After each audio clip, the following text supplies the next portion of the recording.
हे exams net के champions, कैसे हैं आप सब? आशा करती हूँ आप सब बहुत बढ़िया होंगे और एग्जाम्स की तैयारी भी बहुत अच्छे से चल रही होगी।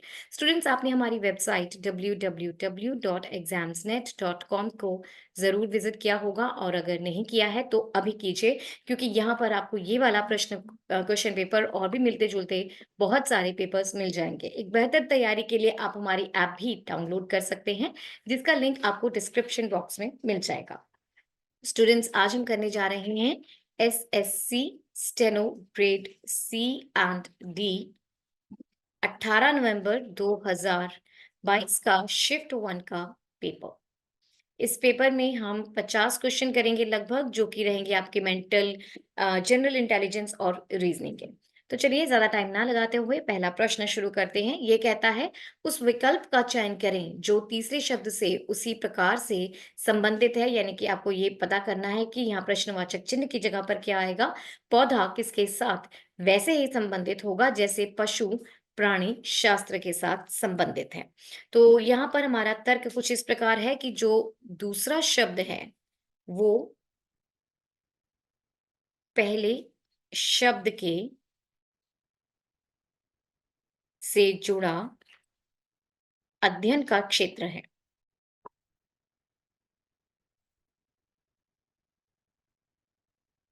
अध्ययन का क्षेत्र है। तो इसी प्रकार जो पशु है वह प्राणी शास्त्र, उसका अध्ययन जो है वह प्राणी शास्त्र होता है। पौधे का अध्ययन जो होता है उसको हम वनस्पति विज्ञान बोलते हैं।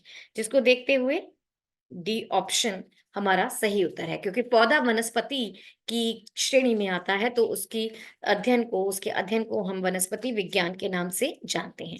आशा करती हूँ आप समझ गए होंगे। आगे प्रश्न number 2, A B C D E F G H कितने लोग हो गए? 8। एक वर्गाकार मेज के चारों ओर केंद्र से विमुख होकर बैठे हैं। तो यहाँ पर बैठे हैं वो 1, 2, 3, 4, 5, 6, 7 और 8। उनमें से कुछ कोनों पर बैठे हैं, जबकि कुछ भुजाओं के ठीक बीच बैठे हैं। पहले आपको दिया गया है ए एफ के ठीक दाएं और ई के ठीक बाएं बैठा हुआ है। तो इसके अनुसार अगर मैं यहाँ पर मान लेती हूँ ए यहाँ पर है, तो दिया गया है कि ए एफ के ठीक दाएं बैठा है और ई के बाएं। यहाँ पर ई हो गया। सी ई के ठीक दाएं बैठा है, तो यहाँ पर सी हो जाएगा। जी ई के दाएं से दूसरे स्थान पर है, तो यहाँ पर हो गया जी। और बी जी के ठीक दाएं बैठा हुआ है, यहाँ पर बी आ जाएगा। एच बी के ठीक दाएं और डी के एच, एक मिनट, एच जो है वो बी के ठीक दाएं और डी के ठीक दाएं बैठा है, तो यहाँ पर डी आ जाएगा। हमने सभी को बिठा दिया है उनकी उनकी जगह पर। अब प्रश्न है डी एफ के बाएं बैठा है, बिल्कुल ये भी ठीक है। ए और डी के बीच में कौन बैठा हुआ है? तो ए और डी के बीच में एफ बैठा हुआ है, जिसको देखते हुए पहला विकल्प मेरा सही उत्तर है। आशा करती हूँ आप समझ गए होंगे। आगे है प्रश्न नंबर 3। कौन-सा विकल्प दिए गए शब्दों को सही क्रम से दर्शाता है, जो कि अंग्रेजी शब्दकोश में दिखाई देंगे? आपको ज्ञात होगा कि अंग्रेजी शब्दकोश में ए से शुरू करते हुए हम जेड तक जाते हैं। तो इसी प्रकार सबसे पहले जो है आपका एस, जो कि सब में समान है, उसके बाद ए भी सब में समान है, उसके बाद यहाँ पर आता है आई, आई, आई, एन और डी। डी जो है वो सबसे पहले आता है, यानी कि शब्दकोश में मेरा सबसे पहला शब्द रहेगा डी, सैडली। उसके बाद आई, आई, आई, यहाँ पर उसके बाद आई के बाद एल है, यहाँ पर एन है और यहाँ पर एल है। एल के बाद यहाँ पर है बी और यहाँ पर एल के बाद है ओ। बी पहले आता है, तो इसके मुताबिक सेल बोट मेरा दूसरा शब्द जो कि पहले क्रमांक पर है और तीसरा शब्द जो सेलर है वह तीसरे ही स्थान पर है। आगे दूसरा रहेगा, क्योंकि आई के बाद एन सेंट और आखिरी में मेरे पास चौथा शब्द सैंक्शन बचता है, वह आखिरी शब्द होगा।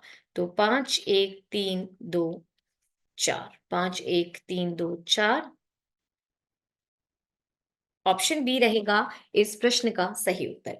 आशा करती हूँ आप समझ गए होंगे। आगे है प्रश्न नंबर 4। 2 कथन और उसके बाद निष्कर्ष, 2 निष्कर्ष 1 और 2 क्रमांकित दिए गए हैं। कथनों को सही मानते हुए भले ही वह सामान्यतः ज्ञात तथ्यों से भिन्न प्रतीत होते हों, निर्णय लें कि कौन-सा निष्कर्ष तार्किक रूप से कथनों का अनुसरण करता है। तो पहला कथन है कि सभी बसें कारें हैं। तो यहाँ पर अगर मैं बसें ले लेती हूँ, तो सभी बसें कारें हैं। दूसरा, कोई जीप कार नहीं है, तो जीप यहाँ पर अकेली है। ये वेन आरेख का हमने इसमें प्रयोग किया है। यहाँ पर पहला निष्कर्ष, कोई जीप, कोई कार जीप नहीं है, ये बिल्कुल सत्य है। कोई कार जीप नहीं है, बिल्कुल दिया ही हुआ है। कोई जीप कार नहीं है, इसका मतलब कि कोई कार भी जीप नहीं है। दूसरा आपको कहता है कि कोई जीप बस नहीं है, ये भी सही है। देखिए, कोई भी, क्योंकि सभी बसें कारें हैं और कोई भी जीप कार नहीं है, तो दूसरा भी आपका सही है। इसका मतलब दोनों ही निष्कर्ष 1 और 2 दोनों ही अनुसरण करते हैं। ऑप्शन सी है इस प्रश्न का सही उत्तर। आशा करती हूँ आप समझ गए होंगे। आगे प्रश्न नंबर 5, एक कूट भाषा में पारुल को इस प्रकार, मधु को इस प्रकार कूटबद्ध किया गया है। विजय को उसी भाषा में कैसे कूटबद्ध किया जाएगा? इस प्रश्न को हल करने के लिए हम प्रयोग करेंगे अल्फाबेटिकल प्लेस वैल्यू टेबल का। ये टेबल बहुत ही महत्वपूर्ण है, प्लीज ध्यान से नोट कीजिएगा इसको कैसे बनाना है, और हमेशा पेपर की शुरू में ही इसको बना के अपने पास रख लीजिए ताकि आपका समय वेस्ट ना हो। तो ये वाला जो टेबल है, ये कम से कम आपके 7-8 क्वेश्चंस में उपयोग हो जाता है। तो बहुत ही महत्वपूर्ण टेबल है ये, ध्यान से देखिए। पहले हमने इस प्रकार ABCD लिख ली, अब उनको हम स्थानांक दे देते हैं।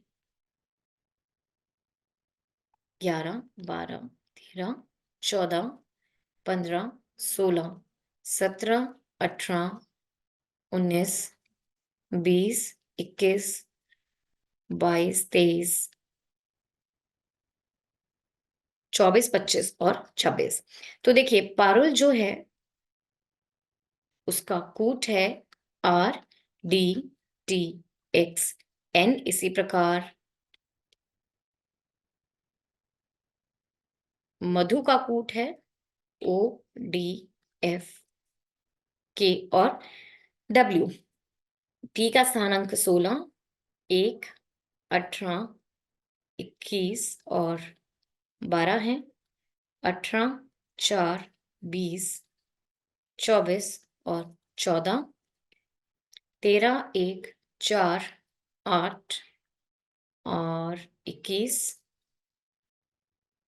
15, 4, 6, 11 और 23। तो यहाँ पर देखिए, जमा 2, जमा 3,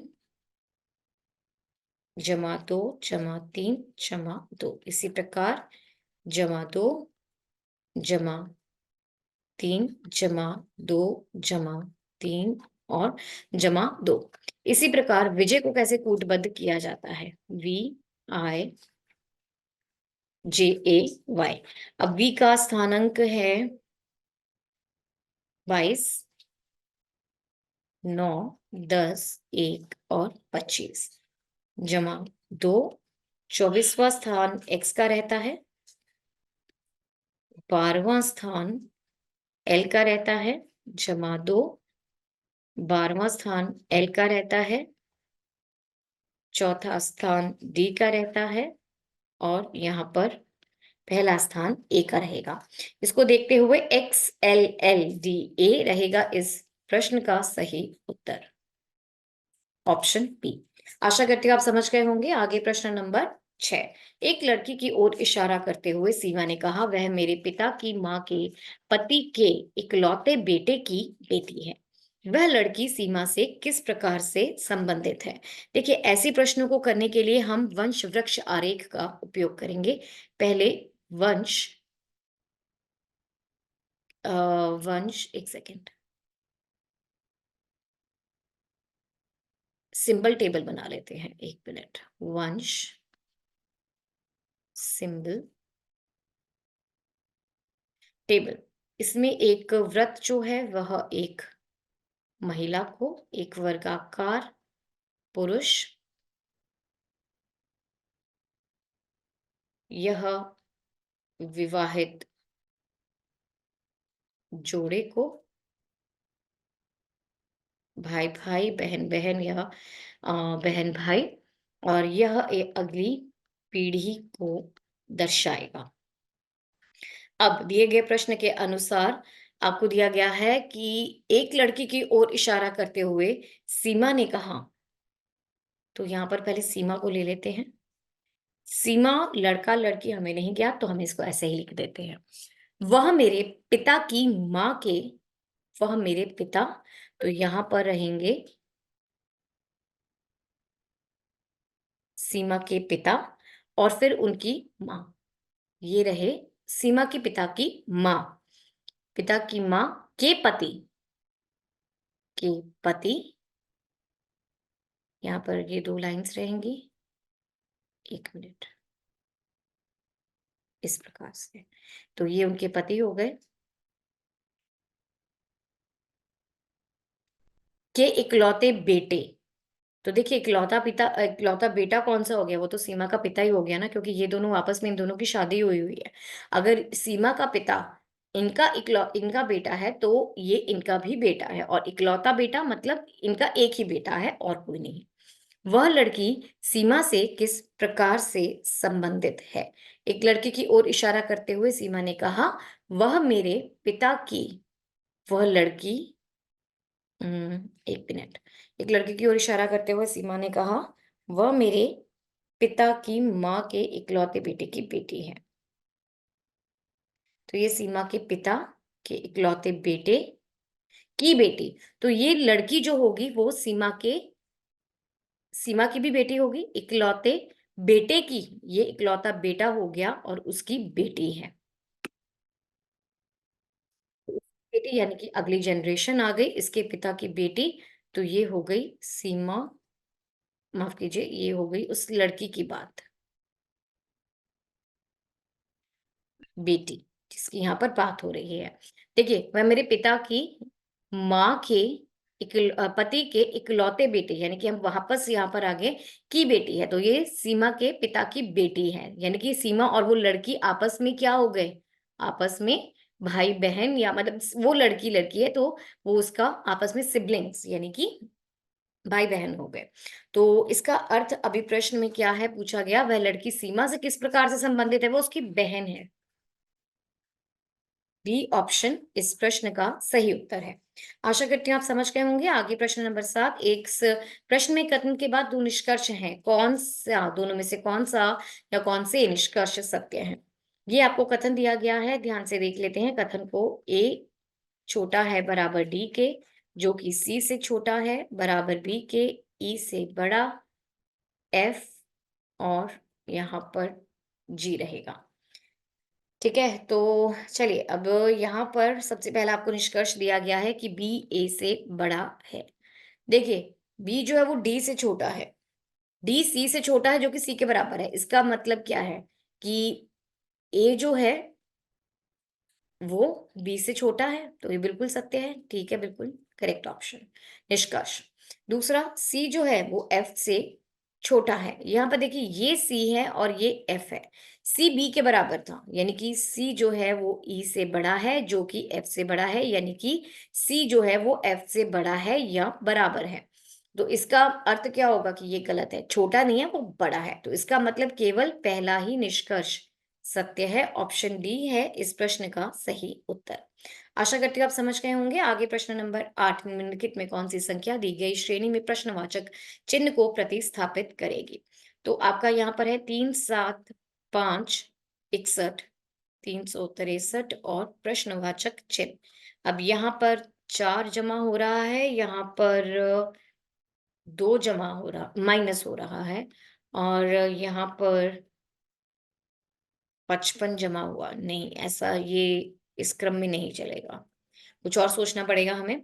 देखिए, यहाँ पर अगर मैं 3 में 1 गुना कर दूं और उसमें जमा 4 कर दूं, यहाँ पर अगर मैं इसको 3 से गुना कर दूं और उसमें से -16 कर दूं, इन दोनों में अगर मैं गुना 5 और जमा 36 कर दूं, इन दोनों में अगर मैं गुना 7 और -64 कर दूं, तो मेरे पास 363 आता है। अब इसी क्रम को आगे लेते हुए यहाँ पर गुना 9 करूँ और जमा, अब ये देखिए ये क्या था 2 का स्क्वायर, 4 का स्क्वायर, 6 का स्क्वायर, 8 का स्क्वायर और यहाँ पर रहेगा 10 का स्क्वायर यानी कि 100। 363 को जब मैंने 9 से गुना करा तो मेरे पास आएगा यहाँ पर 2 और 6, 5, 32, ठीक है?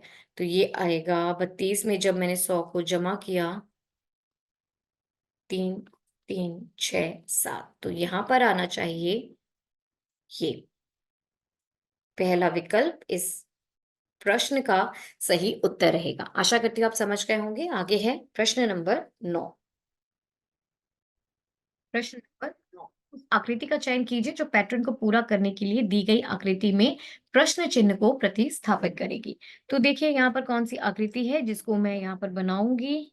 यहाँ पे छोटा और ये ऐसे और फिर ये इस प्रकार से यहाँ से बंद हो रहा है इस प्रकार से और 2 एरोज नीचे आ रहे हैं पर उससे पहले ये बना लें ऐसे इस प्रकार से ये बन गए हैं और अब 2 एरोज ऐसे नीचे इस प्रकार से नीचे आए हैं और ये वाला एरो उम, जी यही है आई थिंक हमने बस यहीं तक ही रहेगा ये, बिल्कुल क्योंकि ये इसकी आकृति रहेगी, ठीक है। तो ये किसके साथ मेल खा रहा है? ये आपके फर्स्ट ऑप्शन के साथ मेल खा रहा है। आशा करती हूँ आप समझ गए होंगे। आगे चलते हैं। प्रश्न नंबर 10, उस विकल्प का चयन कीजिए जो उन अक्षरों को दर्शाता है जिन्हें नीचे दिए गए रिक्त स्थान में बाएं से दाएं क्रमिक रूप पे से रखने पर अक्षर श्रृंखला पूरी हो जाएगी। तो ये आपकी अक्षर श्रृंखला है। यहाँ पर आपके पास कुछ ऑप्शंस हैं, आपको देखना है इनमें से कौन सी ऑप्शन जब मैं इस दी गए प्रश्न में डालती हूँ तो मेरे पास एक सही सा पैटर्न आ जाता है। तो चलिए सबसे पहले ऑप्शन को डालते हैं यहाँ पर। ये कुछ इस प्रकार से दिखाई देगा, जे M Q B A, J M Q B A, J M Q B ए और यहाँ पर भी जे एम क्यू बी ए। तो मेरे पास एक सही सा पैटर्न बन रहा है जिसको देखते हुए पहला विकल्प मेरा सही उत्तर रहेगा। चलिए बाकी के ऑप्शंस को भी एक बार देख लेते हैं। यहाँ पर रहेगा B M Q B A, J M Q A A और यहाँ पर रहेगा J M Q B M और ये रहेगा J Q A B B. कोई भी यहाँ पर मेरे पास पैटर्न नहीं बन रहा है। तीसरे विकल्प पे चलते हैं, A M M B A, J M Q B A, Q M Q B J या J M J B Q. अब चौथा यहाँ पर भी मेरे पास कोई पैटर्न नहीं बन रहा। चौथा विकल्प J M A B A, J M Q M A, M M Q B Q या जे ए बी बी जे। सो यहाँ पर भी मेरे पास कोई पैटर्न नहीं बन रहा है जिसको देखते हुए पहला विकल्प मेरा सही उत्तर है। आशा करती हूँ आप समझ गए होंगे। आगे है प्रश्न नंबर 11, उस वेन आरेख का चयन कीजिए जो निम्नलिखित वर्गों के बीच संबंध को सर्वोत्तम रूप से दर्शाता है। प्रश्न नंबर 11, उस वेन आरेख का चयन कीजिए जो निम्नलिखित वर्गों के बीच संबंध को सर्वोत्तम रूप से दर्शाता है। तो यहाँ पर है वाहन, कार और मोटर बाइक। देखिए वाहन जो है, अगर मैं इनको वाहन बनाती हूँ, ये आपके वाहन है, तो कार भी एक वाहन है और मोटर बाइक भी एक वाहन है, दोनों ही वाहन है, पर कार और मोटर बाइक का आपस में कोई भी संबंध नहीं है। तो ये मेरा बना है, ये मिलता है आपके सी ऑप्शन के साथ, वेन आरेख। तो ये इस प्रश्न का सही उत्तर है। आशा करते हैं आप समझ गए होंगे। आगे चलते हैं। प्रश्न नंबर 12, शहर सी शहर ए के दक्षिण में है, तो यहाँ पर हम दिशाओं की बात कर रहे हैं। दिशाओं की बात कर रहे हैं तो पहले दिशाओं के बारे में थोड़ा-सा ज्ञान ले लेते हैं। यहाँ पर आपकी उत्तर दिशा रहती है, यहाँ पर आपकी दक्षिण दिशा, पूर्व और यहाँ पर पश्चिम दिशा। अब आपको दिया गया है कि सबसे पहले शहर सी शहर ए के दक्षिण में है। तो यहाँ पर अगर आपका ए मैं मान लूँ तो शहर सी यहाँ पर होगा, ठीक है? अब आगे आपको दिया गया है दूसरे में कि शहर डी शहर ए के पश्चिम में है, तो यहाँ पर शहर डी हो गया। शहर बी शहर डी के पूर्व में है, तो बी या तो यहाँ पर हो सकता है या आपका डी यहाँ पर हो सकता है। शहर ई शहर बी के दक्षिण में है, इसको 1 मिनट रुक जाते हैं, और शहर सी के दक्षिण पूर्व में है, तो यहाँ पर आपका ई रहेगा। तो इसका मतलब बी की स्थान ये है, ये नहीं है। आगे आपको पूछा गया है कि शहर बी के संबंध में शहर ए की स्थिति क्या है। शहर ए जो है वो बी के संदर्भ में पश्चिम दिशा में है, जिसको देखते हुए बी ऑप्शन मेरे इस प्रश्न का सही उत्तर है। आशा करती हूँ आप समझ गए होंगे। आगे चलते हैं प्रश्न नंबर 13 पर। एक निश्चित कूट भाषा में डैम को 50 के रूप में और पैड को 47 के रूप में कूटबद्ध किया जाता है। उसी भाषा में मैप को किस प्रकार से कूटबद्ध किया जाएगा। देखिए, आपको इनको ध्यान से अध्ययन करना पड़ेगा और इसका तर्क स्थापित करना पड़ेगा। यहाँ पर आपका तर्क कुछ इस प्रकार से रहेगा कि व्यंजन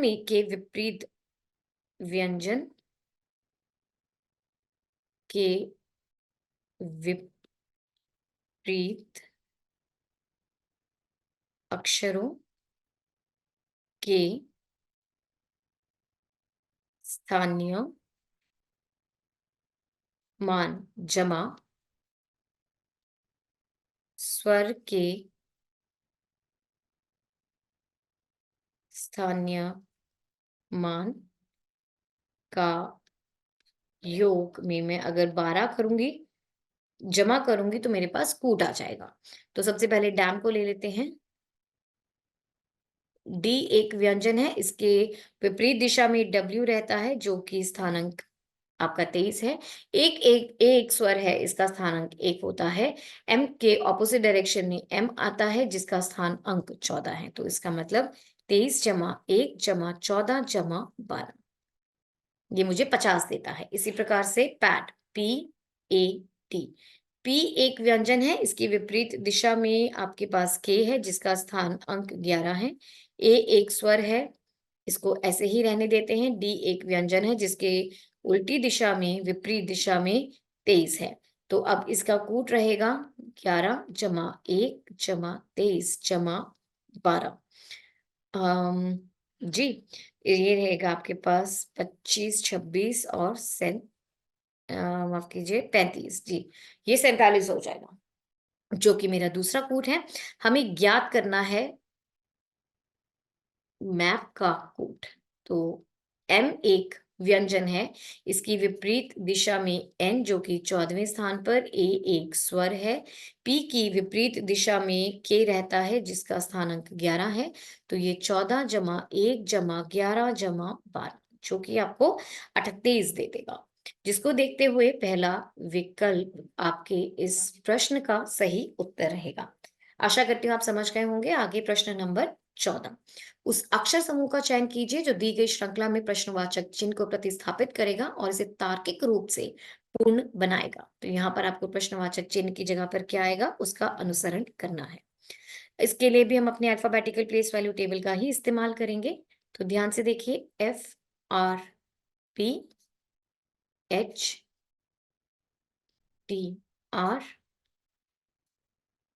JVT,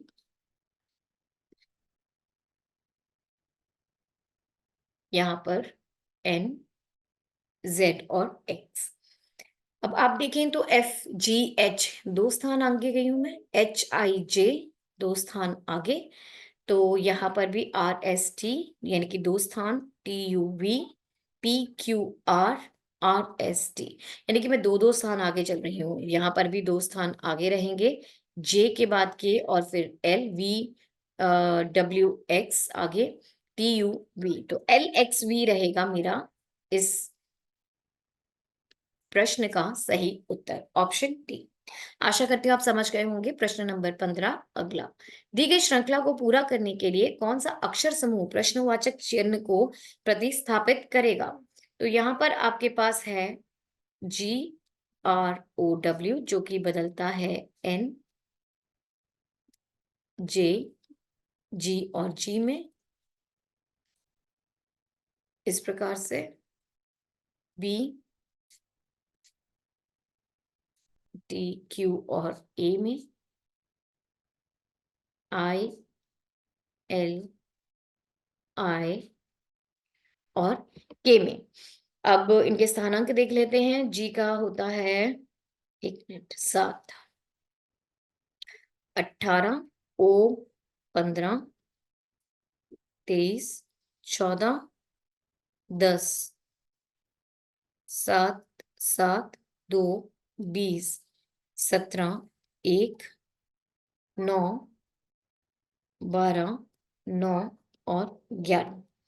अब यहाँ पर देखिए, यहाँ पर मैं 7 अंक आगे गई हूँ, यहाँ पर -8 हुआ है, यहाँ पर भी -8 हुआ है, और यहाँ पर एक मिनट आगे जाना पड़ेगा मुझे, +10। और यहाँ पर अगर मैं देखूं, +7 -8 -8 +10।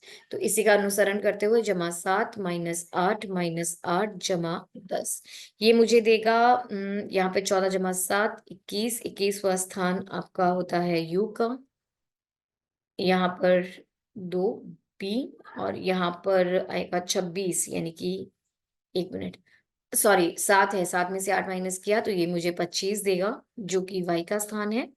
और अंत में यहाँ पर 17वां स्थान आपका क्यू का होता है। तो वाई बी, माफ कीजिए, UBYQ चौथा विकल्प रहेगा इस प्रश्न का सही उत्तर। आशा करती हूँ आप समझ गए होंगे। प्रश्न नंबर 16 है अगला। उस समुच्चय का चयन कीजिए जिसमें संख्याएं दिए गए समुच्चय की संख्याओं के समान संबंधित है। नोट कीजिए, संक्रियाएं पूर्ण संख्याओं पर करी जानी चाहिए, उसके घटक अंकों को तोड़े बिना। जैसे कि 13 पर संक्रियाएं पूरी रूप पर होनी चाहिए, आप उसको 1 और 3 में नहीं तोड़ सकते, और 1 और 3 पर आप संक्रियाएं नहीं कर सकते। मेरे पास दो समुच्चय हैं, 182, 156 और 13, 238, 212 और 15। यहाँ पर जब तर्क की स्थापना करनी होगी तो ध्यान देने योग्य बात है कि जो तीसरी संख्या है, अगर मैं उसका स्क्वायर करती हूँ और उसमें से 13 को माइनस कर देती हूँ तो मेरे पास दूसरी संख्या आती है, और दूसरी संख्या का स्क्वायर में से जब मैं 13 माइनस करती हूँ तो मेरे पास पहली संख्या आ जाती है। 13 जमा करती हूँ तो पहली संख्या आ जाती है। अब यहाँ पर सबसे पहले मुझे ये दिया हुआ है, इसके अनुसार 13 का स्क्वायर 169, उसमें से 13 मैंने माइनस किए, मेरे पास 156 आ रहा है, जो कि दूसरी संख्या है। इसी प्रकार 156 का जब मैंने माफ कीजिए, 156 का स्क्वायर नहीं रहेगा, यहाँ पर दूसरी संख्या ही रहेगी, तीसरी संख्या का स्क्वायर, यानी कि 13 का स्क्वायर, उसमें मैंने 13 जमा किए, जो कि होगा, मुझे देगा 182, जो कि मेरी पहली संख्या है। इसी प्रकार अगर मैं 15 का स्क्वायर करती हूँ और उसमें से 13 माइनस करती हूँ, ये 225, और 13 माइनस मुझे ये 212 दे रहा है, जो कि दूसरी संख्या है। इसी प्रकार 15 का स्क्वायर और मैं 13 जमा कर देती हूँ तो मेरे पास आएगा 225 जमा 13, जो कि 238 देगा, जो कि पहली संख्या है। तो मेरा ये तर्क बिल्कुल सही है कि तीसरी संख्या का स्क्वायर माइनस 13 मुझे दूसरी संख्या देगा, तीसरी संख्या का स्क्वायर जमा 13 मुझे पहली संख्या देगा। चलिए विकल्पों को देखते हैं। तो सबसे पहले मेरे पास है ऑप्शन ए, जो कि है 370, 348 और 19। यहाँ पर 19 का स्क्वायर -13, 361 -13, ये मुझे देगा 8, 4, और 3 जो कि दूसरी संख्या है, ये ठीक है। ऐसे ही 19 का स्क्वायर जमा 13, 361 जमा 13, ये मुझे देगा 374 जो कि पहली संख्या नहीं है, तो ये गलत है। ऐसे ही बी ऑप्शन ट्राई करते हैं। बी ऑप्शन आपको देता है 336, 302 और 17। 336, 302 और 17। तो यहाँ पर 17 का स्क्वायर माइनस 13, 289 माइनस 13, ये देगा 276 जो कि दूसरा संख्या नहीं है, तो ये ऑप्शन तो वैसे ही गलत हो गया। सी ऑप्शन की तरफ चलते हैं जो आपको देता है 142, 126 और 11। 142, 126 और 11 और 337, 311, 337, 311 और 18। अब यहाँ पर 11 का स्क्वायर माइनस ये 122 माइनस 13 जो कि मुझे दे रहा है 108 जो कि दूसरी संख्या नहीं है, तो सी विकल्प वैसे ही गलत हो जाता है। अब यहाँ पर 18 का स्क्वायर माइनस 13, 18 का स्क्वायर 324 माइनस 13 जो कि 311 है। 18 का स्क्वायर जमा 13, ये देगा 324 जमा 13 जो कि है 337 जो कि पहला नंबर भी है। इसको देखते हुए डी विकल्प मेरा बिल्कुल सही उत्तर है। ऑप्शन डी इस प्रश्न का सही उत्तर है। आशा करती हूँ आप समझ गए होंगे। आगे है प्रश्न नंबर 17। दिए गए कथनों और निष्कर्षों को ध्यानपूर्वक यह मानते हुए पढ़िए कि कथनों में दी गई जानकारी सत्य है, भले ही वह सामान्य ज्ञात तथ्यों से भिन्न प्रतीत होती हो। निर्णय लेके दिए गए निष्कर्षों में कौन सा निष्कर्ष कथनों का तार्किक रूप से अनुसरण करता है। सबसे पहला कथन है कोई ट्रोजन माफ कीजिए सभी ट्रोजन परियां हैं। तो सभी ट्रोजन्स जो हैं, सभी ट्रोजन्स जो है वह परियां हैं। और अब दिया गया है कोई परी फूल नहीं है यहाँ पर। और सभी वायरस ट्रोजन है। सभी वायरस जो हैं वो ट्रोजन है, तो यानी कि वायरस यहाँ पर आने चाहिए। यहाँ पर ये आपके वायरस रहेंगे। तो अब सबसे पहला निष्कर्ष कोई फूल ट्रोजन नहीं है, ये सत्य है क्योंकि सभी ट्रोजन परी का हिस्सा हैं और कोई परी फूल नहीं है। दूसरा, कुछ वायरस ट्रोजन है, ये भी सत्य है क्योंकि सभी वायरस ट्रोजन है। इससे यह भी पता चलता है कि कुछ वायरस जो है वो ट्रोजन है। तो दूसरा, माफ कीजिए, तीसरा, कोई ट्रोजन वायरस नहीं है, ये असत्य है क्योंकि सभी वायरस ट्रोजन हैं। तो तीसरा विकल्प जो है आपका वो गलत है। इसको देखते हुए ऑप्शन डी है इस माफ कीजिए सी है इस प्रश्न का सही उत्तर। आशा करती हूँ आप समझ गए होंगे। आगे है प्रश्न नंबर 18। निम्नलिखित में कौन सी संख्या दी गई संख्या की श्रृंखला में प्रश्नवाचक चिन्ह को प्रतिस्थापित करेगी। तो आपके पास श्रृंखला है 420, 462, 506 प्रश्नवाचक चिन्ह, 600, 650 और 702। इन दोनों में है 42, 44। अब यहाँ पर मुझे नहीं ज्ञात, पर हाँ इन दोनों में 50 और यहाँ पर जमा 52। तो इसी क्रम को अगर मैं देखूं, यहाँ पर अगर मैं जमा 46 और यहाँ पर मैं जमा 48 करूं तो मेरा क्रम पूरा हो रहा है ना। तो इसका अर्थ क्या होगा, अगर मैं 506 में 46 को जमा करती हूँ तो मेरे पास 552 आता है, जिसको देखते हुए दूसरा विकल्प है इस प्रश्न का सही उत्तर। आशा करती हूँ आप समझ गए होंगे। आगे है प्रश्न नंबर 19। निम्नलिखित चार अक्षर समूहों में से तीन एक निश्चित तरीके से समान है, एक भिन्न विषम है, उसका चयन कीजिए। तो यहाँ पर है टी, डब्ल्यू, जी और डी।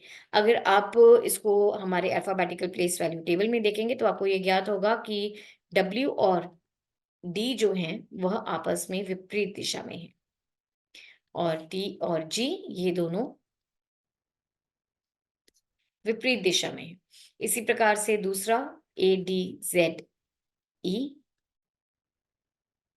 तो यहाँ पर ए और जेड जो है वो विपरीत दिशा में है और डी और ई विपरीत दिशा में है।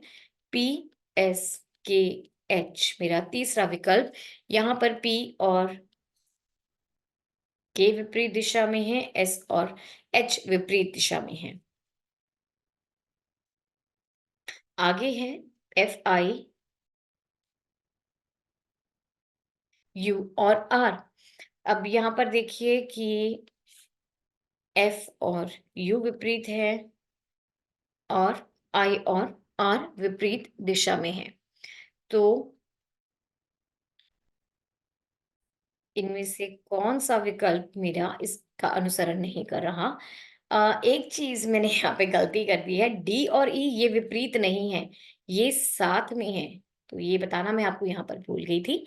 तो यानी कि यही मेरा उत्तर है, ए डी जेड ई। ये इस प्रश्न का सही उत्तर है ऑप्शन बी, क्योंकि बाकी सब में इस प्रकार और इस प्रकार विपरीत दिशा में चल रही हैं।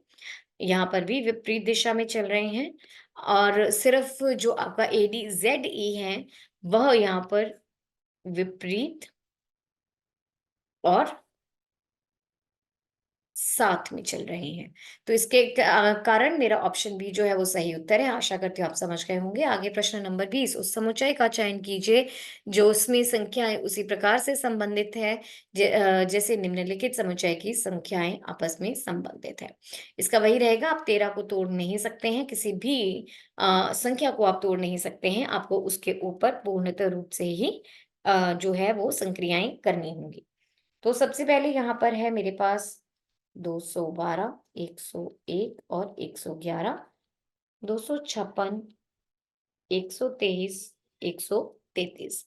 अब यहाँ पर जब आप इनको ध्यान से स्टडी करेंगे तो आप देखेंगे यहाँ पर तर्क कुछ इस प्रकार का है कि जब मैं दूसरी और तीसरी संख्या को जमा करती हूँ तो मेरे पास पहली संख्या आ जाती है। देखिए 101 और 111 इनको जमा किया तो 212, 123 और 133 इनको जमा करने पर 256 आ रहा है।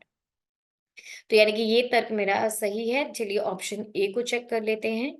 182, 74, 108, 74 और 108 को आप जमा करोगे तो 182 आता है जो कि मेरी पहली संख्या है। यानी कि ये मेरा बिल्कुल सही ऑप्शन है। बाकियों को भी देख लेते हैं। यहाँ पर है आपका बी 240, 110, तो 105, 110 ये आएगा 215 जो कि 240 नहीं है, तो ये गलत है। अब यहाँ पर सी ये और डी 292, 122 और 160। तो सबसे पहले इन दोनों को अगर मैं जमा करती हूँ तो मेरे पास 180 आता है जो कि नहीं है, तो पहली संख्या नहीं है, तो सी ऑप्शन गलत है। 122, 160 अगर इन दोनों को मैं जमा करती हूँ तो मेरे पास 282 आता है, यहाँ पर 292 है, तो ये भी गलत है। इसको देखते हुए ऑप्शन ए यानी कि ये वाला ऑप्शन मेरा सही उत्तर रहेगा। आशा करती हूँ आप समझ गए होंगे। आगे चलते हैं प्रश्न नंबर 21 पे। आश्रित चिन्हों को क्रमिक रूप से बदलने और दिए गए समीकरण को संतुलित करने के लिए गणितीय चिन्हों के सही संयोजन का चयन कीजिए। तो चलिए इन सब को एक एक करके इन विकल्पों को हम दिए गए समीकरण में डालते हैं और देखते हैं कि कौन सा समीकरण कौन सा विकल्प मुझे सही उत्तर देता है। तो ऑप्शन ए में चिन्हों को बदलने के बाद हमें कुछ इस प्रकार का समीकरण मिलेगा। 65 माइनस 56 भाग 8 माइनस 9 गुना 2, ये 34 के बराबर।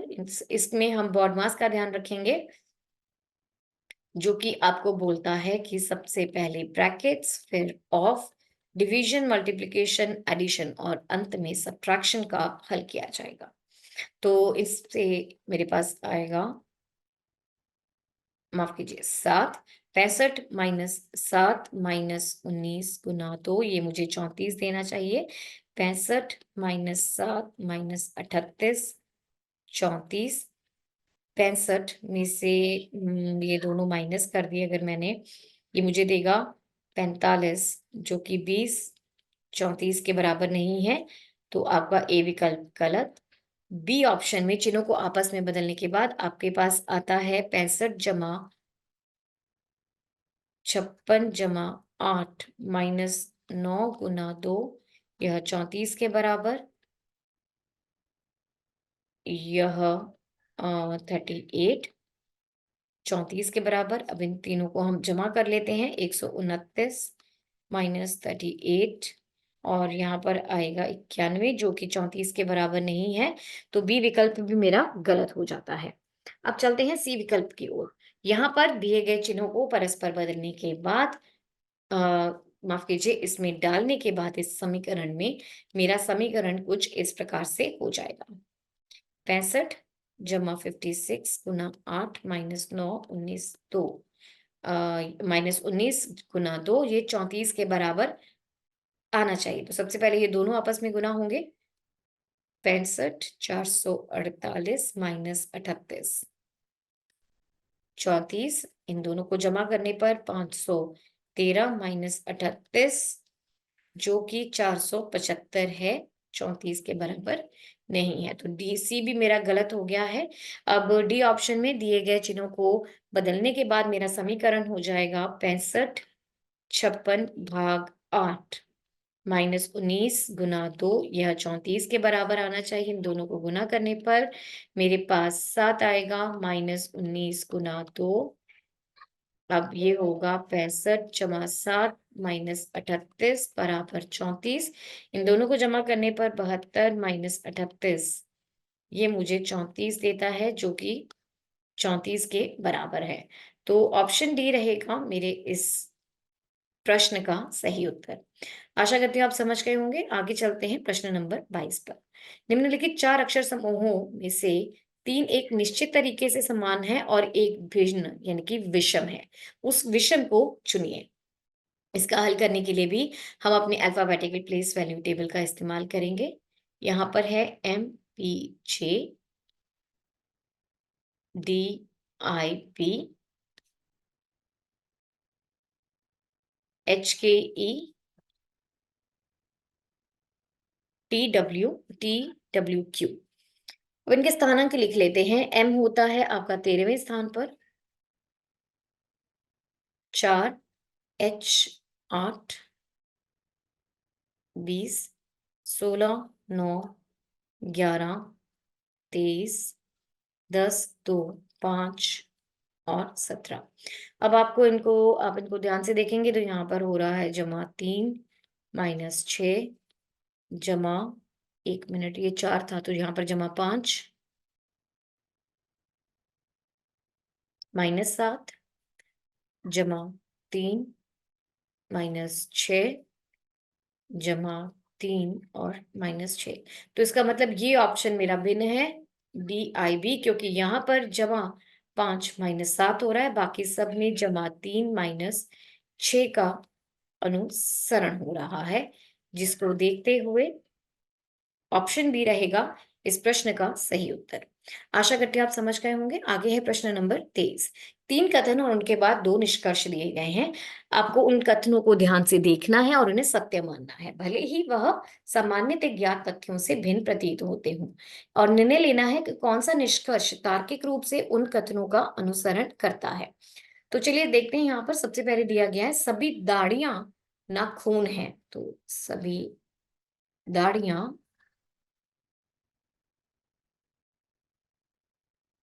जो है वो नाखून है।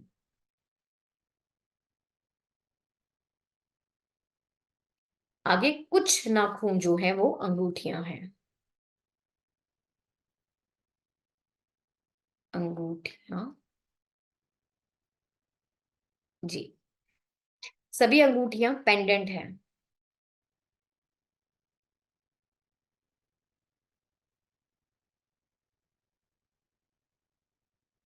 पेंडेंट है। तो इसका पहला निष्कर्ष आपको कहता है सभी अंगूठियां कभी नाखून नहीं हो सकते, ये असत्य है, क्योंकि कुछ अंगूठियां यहाँ पर जो है वो, 1 मिनट, सभी अंगूठियां कभी भी नाखून नहीं हो सकते। सभी अंगूठियां यहाँ पर दी हुई हैं कि कुछ अंगूठियाँ जो है वो नाखून है, क्योंकि कुछ अंगूठियाँ जो हैं वो नाखून है, तो ये सभी नहीं हो सकती, ये असत्य है। दूसरा, कुछ दाढ़ी अंगूठियाँ हैं, क्योंकि दाढ़ी और अंगूठियों के बीच में कोई भी निश्चित संबंध नहीं दिया गया, इसलिए केवल संभव हो सकता है। तो ये भी आपका असत्य है। कुछ नाखून पेंडेंट है, क्योंकि नाखूनों का वह भाग जो अंगूठी वाला है, वह पेंडेंट भी है। तो इसका मतलब ये आपका सत्य हो गया। इसको देखते हुए केवल आपका तीसरा निष्कर्ष ही सत्य है, जिसके अनुसार बी ऑप्शन आपका सही उत्तर है। आशा करती हूँ आप समझ गए होंगे। आगे चलते हैं। प्रश्न नंबर 24, समुच्चय का चयन कीजिए जिसमें संख्याएं उसी तरह संबंधित है जैसे दिए गए समुच्चय की संख्याएं। ये समुच्चय नोट कीजिए कि संक्रियाएं पूर्ण संख्याओं पर होनी चाहिए। जैसे कि अगर आपके पास 13 है तो संक्रियाएं पूरे के पूरे 13 संख्या पर होनी चाहिए। आप उसको 1 और 3 में नहीं तोड़ सकते और उस पर 1 और 3 में तोड़ने के बाद कोई गणितीय संक्रिया नहीं कर सकते। तो चलिए हम देखते हैं कि यहाँ पर दिए गए समुच्चय जो कि 16, 11 और 377 है, उनमें क्या तर्क स्थापित हो रहा है। तो यहाँ पर है, अगर मैं 16 का स्क्वायर करूं और 11 का स्क्वायर करूं, दोनों को जमा कर दूं, तो मेरे पास आएगा 256 जमा 121 जो कि देगा 377। इसका अर्थ है, मेरा तर्क है कि पहली संख्या का स्क्वायर दूसरी संख्या का स्क्वायर, इन दोनों का योग करने पर मुझे तीसरी संख्या का मान प्राप्त होगा। अब चलिए सारी ऑप्शंस देख लेते हैं एक एक करके। 12, 15 और 367। यहाँ पर 12 का स्क्वायर रहता है और 15 का स्क्वायर जो कि मुझे देगा 144 और 225 जो कि होगा बराबर 367 के। तो इसका मतलब मेरा ये वाला जो ए ऑप्शन है ये बिल्कुल ठीक है। चलिए बी ऑप्शन को भी ट्राई कर लेते हैं। वो है 16, 14 और 452। 16 का स्क्वायर और 14 का स्क्वायर। 16 का स्क्वायर आपको देता है, 1 मिनट, 16 का स्क्वायर होता है 256 और 14 का स्क्वायर आपको 196 देता है, जो कि मुझे टोटल करने पर 452 देगा। तो ये अच्छा, ये भी मेरा सही है। वेट, ये भी मेरा सही आ रहा है। तो आगे चलते हैं। 1 मिनट, यहाँ पर मैंने गलती की, यहाँ पे 369 है, जो कि 300, ये इसके बराबर नहीं है, तो ये गलत है। आगे चलते हैं सी ऑप्शन पर। सी विकल्प में मेरे पास 14, 12 और 340 है। ऐसे ही 14 का स्क्वायर और 12 का स्क्वायर कर लेते हैं। 14 का स्क्वायर मुझे देगा 196 और 144 जो कि देगा 340। तो ये भी मेरा सही है। डी पर चलते हैं, जो देगा मुझे 18 और 13 और 400, 1 मिनट, 493। अब 18 का स्क्वायर और यहाँ पर 13 था। 13 का स्क्वायर, 18 का स्क्वायर 324 और इसका 169 जो कि मुझे देगा 493, ये भी सही है। अब दिए हुए प्रश्न में क्या था कि समय का चयन कीजिए जो उसी तरह से संबंधित नहीं है। तो ऑप्शन ए है जो कि उसी तरह से संबंधित नहीं है, बाकी बी, सी और डी तीनों ही इसका अनुसरण कर रहे हैं, जिसको देखते हुए मेरे इस प्रश्न का उत्तर ऑप्शन ए है। आशा करती हूँ आप समझ गए होंगे। आगे है प्रश्न नंबर 25। यहाँ पर आपको दिशाओं के रिलेटेड क्वेश्चन है ये। शहर एम शहर डी के पश्चिम में है। तो दिशाओं के बारे में प्रश्न करने से पहले दिशाओं की थोड़ी सी जानकारी ले लेते हैं। यहाँ पर आपके पास उत्तर रहता है और यहाँ पर दक्षिण, पूर्व और पश्चिम। तो अब चलिए देखते हैं, यहाँ पर बोला गया है कि शहर एम शहर डी के पश्चिम में है। तो शहर एम शहर डी के पश्चिम में है। आगे शहर सी शहर डी के दक्षिण पश्चिम में है। तो यहाँ पर आपका शहर सी हो जाएगा। आगे दिया हुआ है शहर डी शहर बी के उत्तर में है। शहर डी शहर बी के उत्तर में है, तो यहाँ पर बी हो गया। ठीक है। शहर ए सी के दक्षिण में है, तो दक्षिण में यहाँ पर, यानी कि यहाँ पर आपका ए है। आगे शहर एम सी के उत्तर में है, ये बिल्कुल ठीक यहाँ पर है। शहर बी शहर ए के शहर बी शहर ए के उत्तर पूर्व में है। शहर ए के उत्तर पूर्व में, ये भी ठीक है। ये देखिए, उत्तर पूर्व यहाँ पर आएगा, तो बी ए के उत्तर पूर्व में है, ये भी आपका सही है। आगे, शहर एम के संबंध में शहर बी की स्थिति क्या होगी? तो देखिए, शहर एम जो है वह शहर बी के संदर्भ में किस दिशा में आ रहा है? ये इस दिशा में आ रहा है। उम, शहर एम के संबंध में शहर बी की स्थिति क्या होगी? तो शहर बी जो है वो इस दिशा में आ रहा है और ये दिशा है आपकी पूर्व दक्षिण। बी जो है वह एम, यहाँ पर आपका एम है, तो बी जो है वो पूर्व दक्षिण की ओर है, दक्षिण पूर्व। ऑप्शन सी है इस प्रश्न का सही उत्तर। आशा करती हूँ आप समझ गए होंगे। आगे चलते हैं। आगे है प्रश्न नंबर 26। उस समूह का चयन कीजिए जिसमें संख्याएं दिए गए समूह की संख्याओं से समान संबंधित है। तो वही आपका रहेगा नोट करने के लिए कि आप संख्याओं को तोड़ नहीं सकते। चलिए, ये 2 हमें समूह दिए हुए हैं, इन दोनों में क्या तर्क स्थापित हो रहा है, उसका हम अध्ययन कर लेते हैं। तो यहाँ पर 11, यहाँ पर 100, यहाँ पर 221 और दूसरा समुच्चय 14, 104 और 300। देखिए, अगर मैं 11 का स्क्वायर करती हूँ और उसमें मैं 100 ऐड कर देती हूँ, तो मेरे पास आता है 121 और 100 जो कि 221 देता है।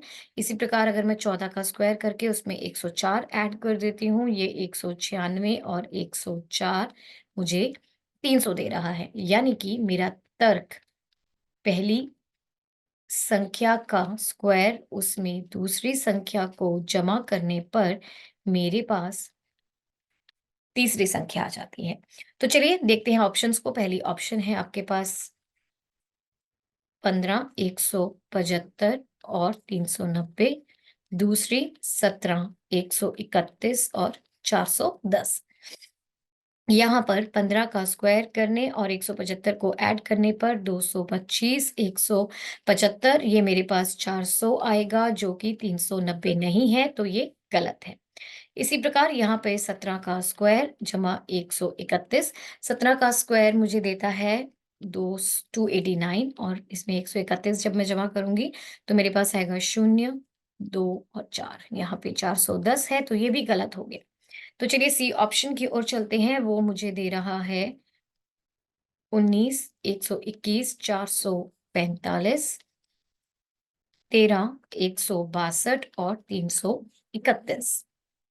तो यहाँ पर 19 का स्क्वायर 121 जमा कर ले, ये होता है 361 और 121 ये आएगा 2, 8 और 3 जो कि 400 माफ कीजिए 4 जो कि 445 के बराबर नहीं है।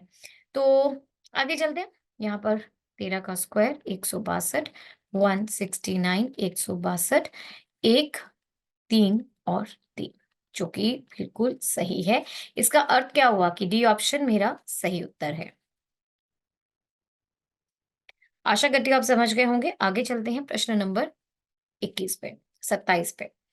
दिए गए समीकरण को सही बनाने के लिए विकल्पों में से किन 2 संख्याओं को आपस में बदलना होगा? 11 और 28, 2 और 3, 7 और 9 या 2 और 9। तो चलिए सारी ऑप्शंस एक-एक करके ट्राई कर लेते हैं। पहला विकल्प, संख्याओं को आपस में बदलने के बाद हमें जो समीकरण प्राप्त होगा वो होगा 357 भाग 2 जमा 3 भाग 28 माइनस 4 ये बराबर आना चाहिए 11 गुना 3 जमा 7 भाग 9 के।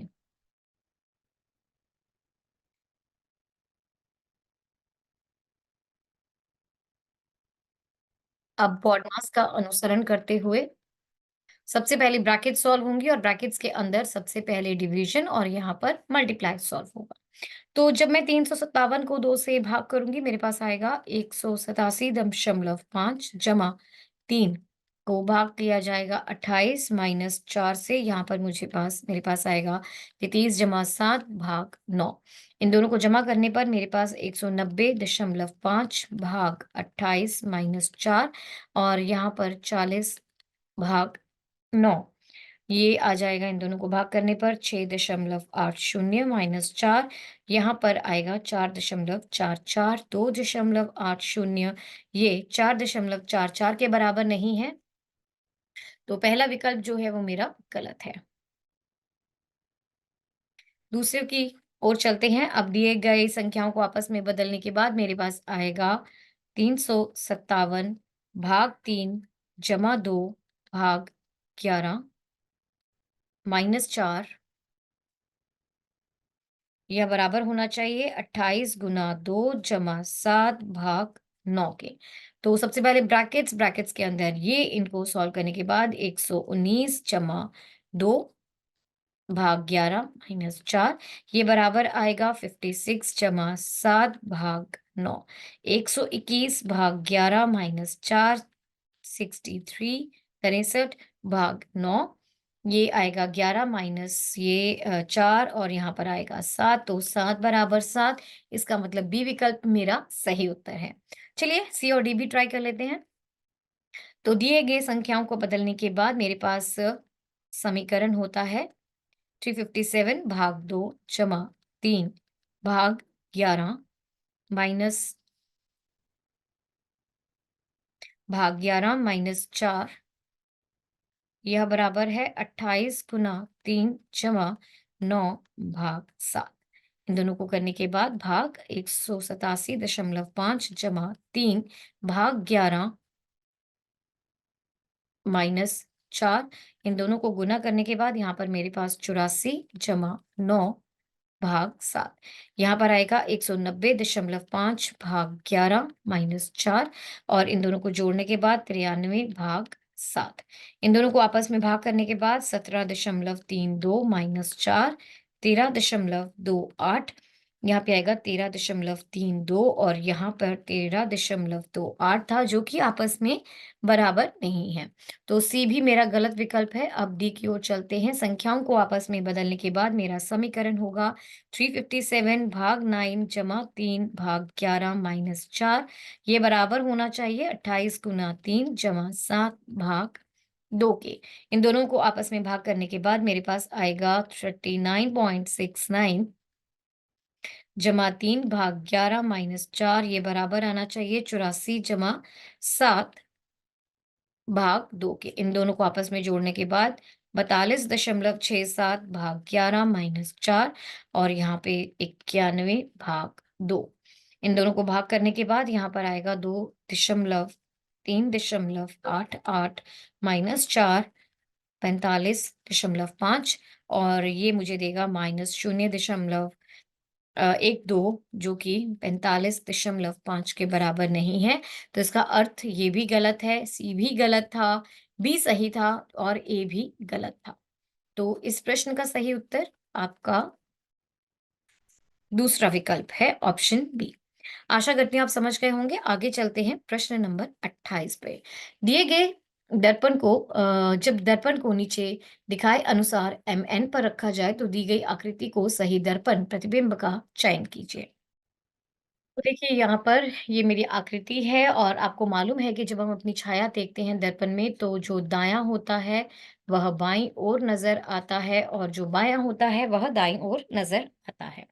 इसी प्रकार यहाँ पर ये जो पर्सन का साइन है ये कुछ इस प्रकार नजर आएगा, इस प्रकार, और Q इस प्रकार, M N नहीं N ऐसे नहीं, एक मिनट, N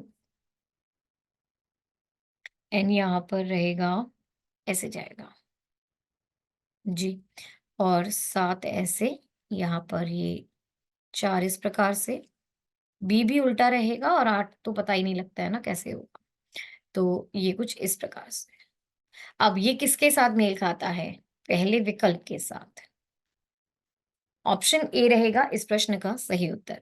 आशा करती हूँ आप समझ गए होंगे। आगे है प्रश्न नंबर 29, उस विकल्प का चयन कीजिए जो तीसरी संख्या से उसी प्रकार से संबंधित है। तीसरी संख्या से उसी प्रकार से संबंधित है जिस प्रकार पहला और दूसरा और छठा और पांचवा आपस में संबंधित है। तो चलिए तर्क का अनुसरण करते हैं। यहाँ पर पहले आपके पास है 6 और 43 और आपके पास है 4 और 21। तो देखिए, अगर मैं 6 को गुना करती हूँ 6 जमा 1 यानी कि उसके आगे के नंबर से और उसमें 1 जमा कर देती हूँ। तो 6 गुना 7 जमा 1 42 जमा 1 जो कि मुझे 43 देगा। इसी प्रकार 4 गुना 4 जमा 1 जमा 1 तो 4 गुना 5 जमा 1 20 जमा 1 जो कि रहेगा 21 जो कि मेरी दूसरी संख्या है। तो मेरा तर्क क्या रहेगा? पहली संख्या गुना पहली संख्या में 1 जमा करके और उसमें 1 को जोड़ दिया जाए। तो अब यहाँ पर है 11 और क्वेश्चन मार्क तो 11 इंटू 11 जमा 1 यानी कि 11 इंटू 12 जमा 1। अब 11 को 12 से जब गुना किया जाए तो मेरे पास 132 जमा 1 जो कि मुझे देगा 133। इसको देखते हुए बी विकल्प इस प्रश्न का सही उत्तर है। आशा करती हूँ आप समझ गए होंगे। आगे है प्रश्न नंबर 30। दिए गए आकृति में कितने वर्ग हैं? तो आप इस आकृति को ध्यान से देखिए और यह अनुमान लगाइए कि ज्ञात कीजिए कि इसमें कितने वर्ग हैं। चलिए देखते हैं। यहाँ पर देखिए ये आपका पहला 2, 3 और ये चौथा वर्ग, ये 5वां, छठा, 7वां और ये 8वां वर्ग। तो 8 वर्ग आपके यहाँ पर हो गए। यहाँ देखिए 9, 10, 11, 12 ठीक है, इसने 12वाँ इधर ले लिया, चलिए कोई बात नहीं, आप इसको 12वाँ ले सकते हैं। 9, 10, 11, 12 और यहाँ पे 13, 14, 15, 16 यहाँ पर आपके 16 वर्ग हो गए हैं। 17वाँ आपका ये वर्ग रहेगा।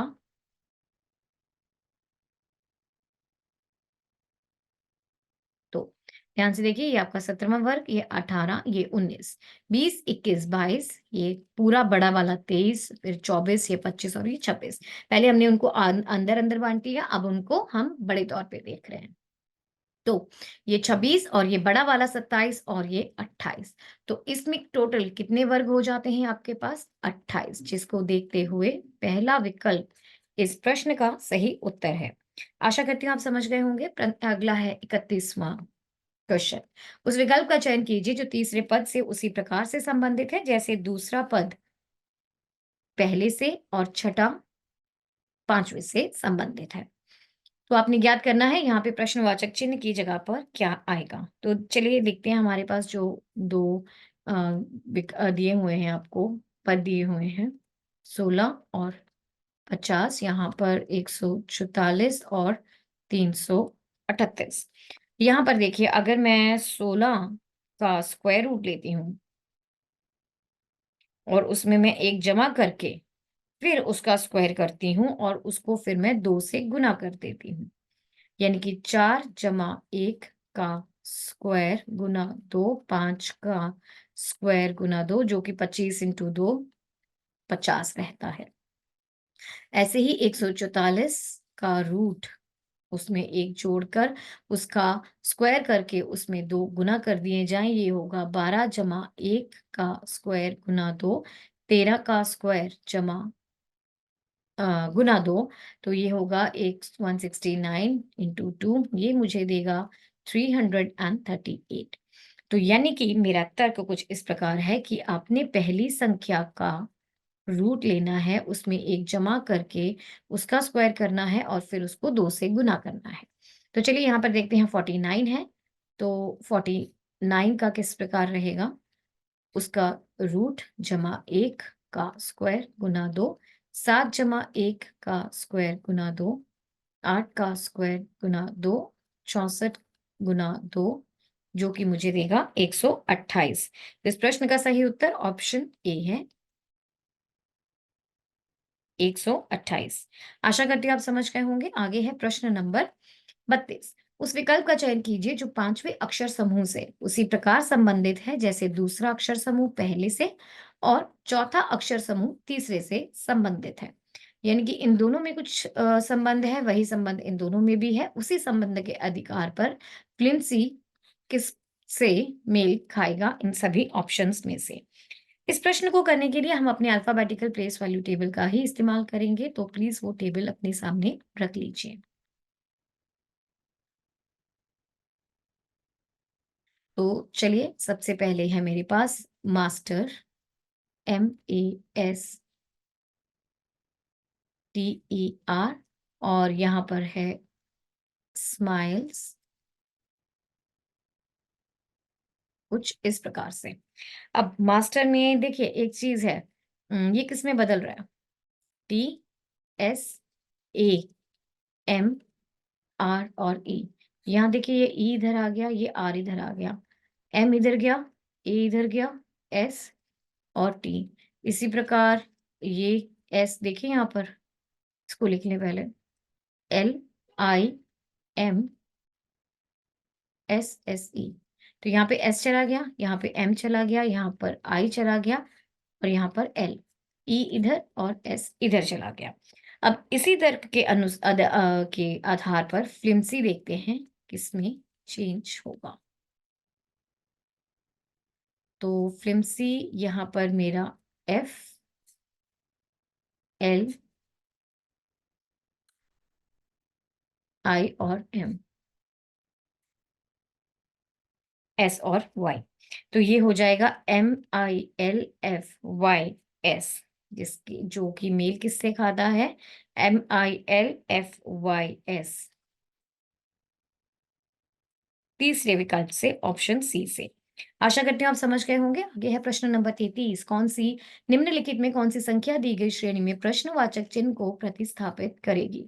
आपकी श्रृंखला है 144, 127, 110, क्वेश्चन मार्क, 76 और 59। यहाँ से यहाँ -17, -17, यहाँ भी -17। तो फिर हमें ज्ञात हो गया, यहाँ भी -17 ट्राई करें। 110 में से 17 को माइनस किया तो मेरे पास 93 आएगा। ठीक है, तो उस 93 से भी अगर मैं 17 को माइनस करती हूँ तो मेरे पास 76 आता है। तो ठीक है, यहाँ पर 93 ही आएगा, जिसको देखते हुए बी ऑप्शन मेरे इस प्रश्न का सही उत्तर है। आशा करती हूँ आप समझ गए होंगे। आगे है प्रश्न नंबर 34। 6 मित्र ACDEFG, बी नहीं है इसमें, उत्तर दिशा की ओर बैठे हैं मुख करके सीधी पंक्ति में। अब यहाँ पर कुछ हमें हिंट्स दिए हुए हैं। पहले तो हम मित्रों को ही बिठा लेते हैं एक पंक्ति में, 1, 2, 3, 4, 5 और 6। अब सबसे पहले वे अपने 7वें मित्र बी के शामिल होने की प्रतीक्षा कर रहे हैं। अच्छा ठीक है, बी ने अभी शामिल होना है। ए की बाईं ओर 3 व्यक्ति बैठे हैं, ए की बाईं ओर ये है, यानी कि ए यहाँ पर बैठा हुआ है। यहाँ पे 7वां व्यक्ति भी आएगा ना, तो ठीक है, तो यहाँ पर 7 व्यक्तियों की हमने जगह बना ली है। अब दिया गया है ए की बाईं ओर 3 व्यक्ति बैठे हुए हैं। हम एक काम करते हैं, हम अभी ये आखिरी वाला पद हटा लेते हैं, क्योंकि अभी ये लोग बैठे हुए हैं और बी का इंतजार हो रहा है, तो बी अभी शामिल नहीं है। आपको दिया हुआ है ए की बाईं ओर, तो यहाँ पर आपका बाईं डायरेक्शन है। ए की बाईं ओर 3 व्यक्ति बैठे हैं, मतलब ए कहाँ पर? यहाँ पर बैठा हुआ है। आगे सी अंतिम स्थान पर बैठा है, तो यहाँ पर आपका सी आ जाएगा। और एफ, डी और जी के निकटतम पड़ोसी हैं। एफ जो है वो डी और जी के निकटतम पड़ोसी हैं। प्रश्न नंबर 34। 6 मित्र ए, सी, डी, ई, एफ और जी उत्तर दिशा की ओर मुख करके एक सीधी पंक्ति में बैठे हैं। वे अपने 7वें मित्र बी के शामिल होने की प्रतीक्षा कर रहे हैं। ए की बाईं ओर 3 व्यक्ति बैठे हैं। यहाँ पर एक करेक्शन है क्वेश्चन में, यहाँ पर 4 आएगा। तो देखिए यहाँ पर सबसे पहली बात, क्योंकि यहाँ पर 6 व्यक्ति बैठे हैं, 6 मित्र बैठे हैं और वो 7वें की प्रतीक्षा कर रहे हैं, तो यानी कि यहाँ पर 7 जगहें हैं। 1, 2, 3, 4, 5, 6 और 7। सबसे पहले आपको दिया गया है कि ए की बाईं ओर 4 व्यक्ति बैठे हैं, मतलब यहाँ पर ए बैठा हुआ है। आगे आपको दिया है सी अंतिम स्थान पर बैठा है, तो यहाँ पर सी हो सकता है या यहाँ पर सी हो सकता है। एफ, डी, जी के निकटतम पड़ोसी हैं। एफ, डी और जी का निकटतम पड़ोसी है। इसको थोड़ा ठीक से पढ़ते हैं। एफ और डी जी के निकटतम पड़ोसी हैं, ये ठीक रहेगा पढ़ने के लिए। एफ और डी जो है वो जी के निकटतम पड़ोसी हैं, तो ये 3 जगहें एक ही हो गई, मतलब ये यहाँ पर है, जी यहाँ पर है और मान लेते हैं एफ यहाँ पर है और डी यहाँ पर है। अब दिया गया है डी ए के निकटतम बाएं बैठा है, ठीक है। ई ए के बाएं से दूसरे स्थान पर है, तो ई यहाँ पर है। अगर ई यहाँ पर है तो सी नहीं हो सकता, मतलब सी जो है वो यहाँ पर है। मेरे पास जगह कौन सी बचती है, ये तो बी कौन से स्थान पर बैठेगा, बी यहाँ पर। बी आपके दाएं से, आई मीन यहाँ से दाएं से दूसरे स्थान पर बैठेगा। यानी कि आप कह दें कि अम, अच्छा अभी यहाँ पर बैठा है, तो एफ के दाएं से चौथे स्थान पर, एफ के दाएं से 1 2 3 4, ये बिल्कुल सही है। ऑप्शन ए है इस प्रश्न का सही उत्तर। आशा करती हूँ आप समझ गए होंगे। आगे है प्रश्न नंबर 35। यदि ए प्लस को दर्शाता है, बी गुना को दर्शाता है, सी माइनस को दर्शाता है और डी जो है वो भाग को दर्शाता है, तो निम्नलिखित प्रश्नवाचक चिन्ह के स्थान पर क्या आएगा। यहाँ पर इसके स्थान पर क्या आएगा, यहाँ पर ये समीकरण बन जाएगा इनकी, अगर मैं चेंज कर देती हूँ ए और बी सी डी को उनकी जगहों पर, ये आ जाएगा 140 भाग 7 जमा 30 बराबर होना चाहिए 25 गुना क्वेश्चन मार्क भाग 8 के। बॉडमास के मुताबिक सबसे पहले ये हल होगा, यानी कि 20 जमा 30 बराबर होना चाहिए 25 गुना प्रश्नवाचक चिन्ह भाग 8 के। 50 बराबर होगा इसके, यानी कि प्रश्नवाचक चिन्ह अगर मैं इनको उधर ले जाती हूँ, प्रश्नवाचक चिन्ह यहाँ पर 50, यहाँ पर 8 भाग हो रहा था, इधर गुना हो जाएगा, और यहाँ पर 25 गुना हो रहा था तो इधर भाग हो जाएगा, यहाँ पर 2 यानी कि 16। तो यानी कि प्रश्नवाचक चिन्ह की जगह पर 16 आएगा। ऑप्शन ए रहेगा इस प्रश्न का सही उत्तर। आशा करती हूँ आप समझ गए होंगे। आगे है प्रश्न नंबर 36। उस समूह का चयन कीजिए जिसमें संख्याएं दिए गए समूह की संख्याओं के से समान संबंधित है। आपको इन संक्रियाओं को नहीं तोड़ना है और उन पर तोड़ने के बाद कोई गणितीय संक्रिया नहीं करनी। तो चलिए देखते हैं, यहाँ पर आपके पास है सबसे पहला समूह 75, 55 और 70, 65, 55, 68। अब यहाँ पर देखिए, अगर मैं तीसरी में से दूसरी संख्या को माइनस कर देती हूँ और उसमें 5 गुना कर देती हूँ, तो देखते हैं क्या होता है। 15 गुना 5 जो कि 75 है। तो ये मेरी पहली ये मेरे पास पहला आ गया है संख्या। यानी कि इधर भी देख लेते हैं। 68 में से अगर मैंने 55 को माइनस किया और 5 गुना किया, यानी कि 13 गुना 5 जो कि मुझे 65 देता है, मेरी पहली संख्या। तो तर्क रहेगा तीसरी माइनस दूसरी संख्या गुना 5, ये मुझे पहली संख्या देगी। तो चलिए सारे ऑप्शंस ट्राई कर लेते हैं। अब ए है 95, 85, 124, 95, 85, 104। तो 124 में से जब मैंने 95 को माइनस किया है, मेरे पास आएगा 9, 2 और ये आएगा 145। जी, तो 145 तो इस प्रश्न का सही उत्तर नहीं है, क्योंकि यहाँ पर आना चाहिए था 95, जो कि गलत है। चलिए बी ऑप्शन को देख लेते हैं। 104 माइनस 85 गुना 5, ये आएगा 9, 19 और ये मुझे देगा 95, जो कि 95 के बराबर है। तो बी ऑप्शन मेरा सही उत्तर है। चलिए सी और डी को भी देख लेते हैं। 95, 80 और 104। देखिए वैसे यहाँ पर 95, 85, 104 सही आया, तो ये तो वैसे ही गलत हो जाएगा, है ना। 90, 85, 104, यहाँ पर 90, 85, 104, यहाँ पर भी देखिए हमारे पास इतना समय नहीं होता है पेपर में कि हम हर एक ऑप्शन को देखें। अगर ये मेरा सही आ गया और यहाँ पर 85, 104 इन दोनों में सेम है, यहाँ पर 95 सही आया था, तो 90 तो ऑटोमेटिकली गलत ही होगा। जिसको देखते हुए सी और डी विकल्प भी गलत है। इसका अर्थ हुआ ऑप्शन बी रहेगा इस प्रश्न का सही उत्तर। आशा करती हूँ आप समझ गए होंगे। आगे चलते हैं प्रश्न नंबर 37 पे। आई जे के एल एम एन ओ 7 मित्र हैं जिनकी आयु अलग-अलग है। आई के से बड़ा है लेकिन जे से छोटा है। चलिए इनको साथ-साथ लिख लेते हैं।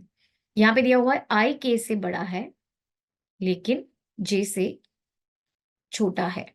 के एन से बड़ा है, के एन से बड़ा है, लेकिन आई से छोटा है। हाँ, ठीक है। जे आई से बड़ा है, जे आई से बड़ा है लेकिन 2 व्यक्तियों से छोटा है, तो यानी कि यहाँ पर 2 व्यक्ति आएँगे।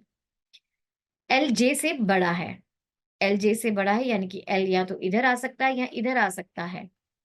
एम सबसे बड़ा नहीं है, तो यानी कि एम यहाँ पर आएगा और एल यहाँ पर आएगा। आगे ओ सबसे छोटा है, तो 1, 2, 3, 4, 5, 6 यहाँ पर ओ आ जाएगा 7वें स्थान पे। तो ये मेरा सही क्रम है। वह प्रश्न क्या दिया गया है, आयु के अनुसार आई और एन के बीच में कितने व्यक्ति हैं? आई और एन के बीच में केवल के है, यानी कि एक ही व्यक्ति है। ऑप्शन डी है इस प्रश्न का सही उत्तर। आशा करती हूँ आप समझ गए होंगे। आगे चलते हैं प्रश्न नंबर 38। निम्नलिखित आकृति श्रृंखला में प्रश्न चिन्ह के स्थान पर आने वाली आकृति का चयन कीजिए। तो देखिए यहाँ पर तर्क कुछ इस प्रकार है कि अक्षर जो है, यहाँ पर ये वाले अक्षर, ये इधर घूम रहे हैं, ये इधर गया, ये इधर और ये इधर, और साथ-साथ वो आगे भी बढ़ते जा रहे हैं। तो अगर यहाँ पर डी है तो अंत में यहाँ पर क्या आएगा? ई। फिर अगर हम सितारे की बात करें, यहाँ पर 2 तरीके के सितारे हैं, एक है ये और दूसरा ये। तो सबसे पहले हम इस सितारे की बात कर लें। देखिए, अब ये जो है छोटे-छोटे तरीके से मूव कर रहा है। ये बहुत इधर गया, यहाँ पर, अब फिर ये नीचे की तरफ थोड़ा चला जाता है। ध्यान से देखिए एक बार। हुँ, ये इधर और फिर ये थोड़ा-सा नीचे गया यहाँ पे, और अब फिर ये बीच में आ गया। अब ये कहाँ पे जाएगा? यहाँ पे। 1 मिनट। ये कुछ इस प्रकार से होगा।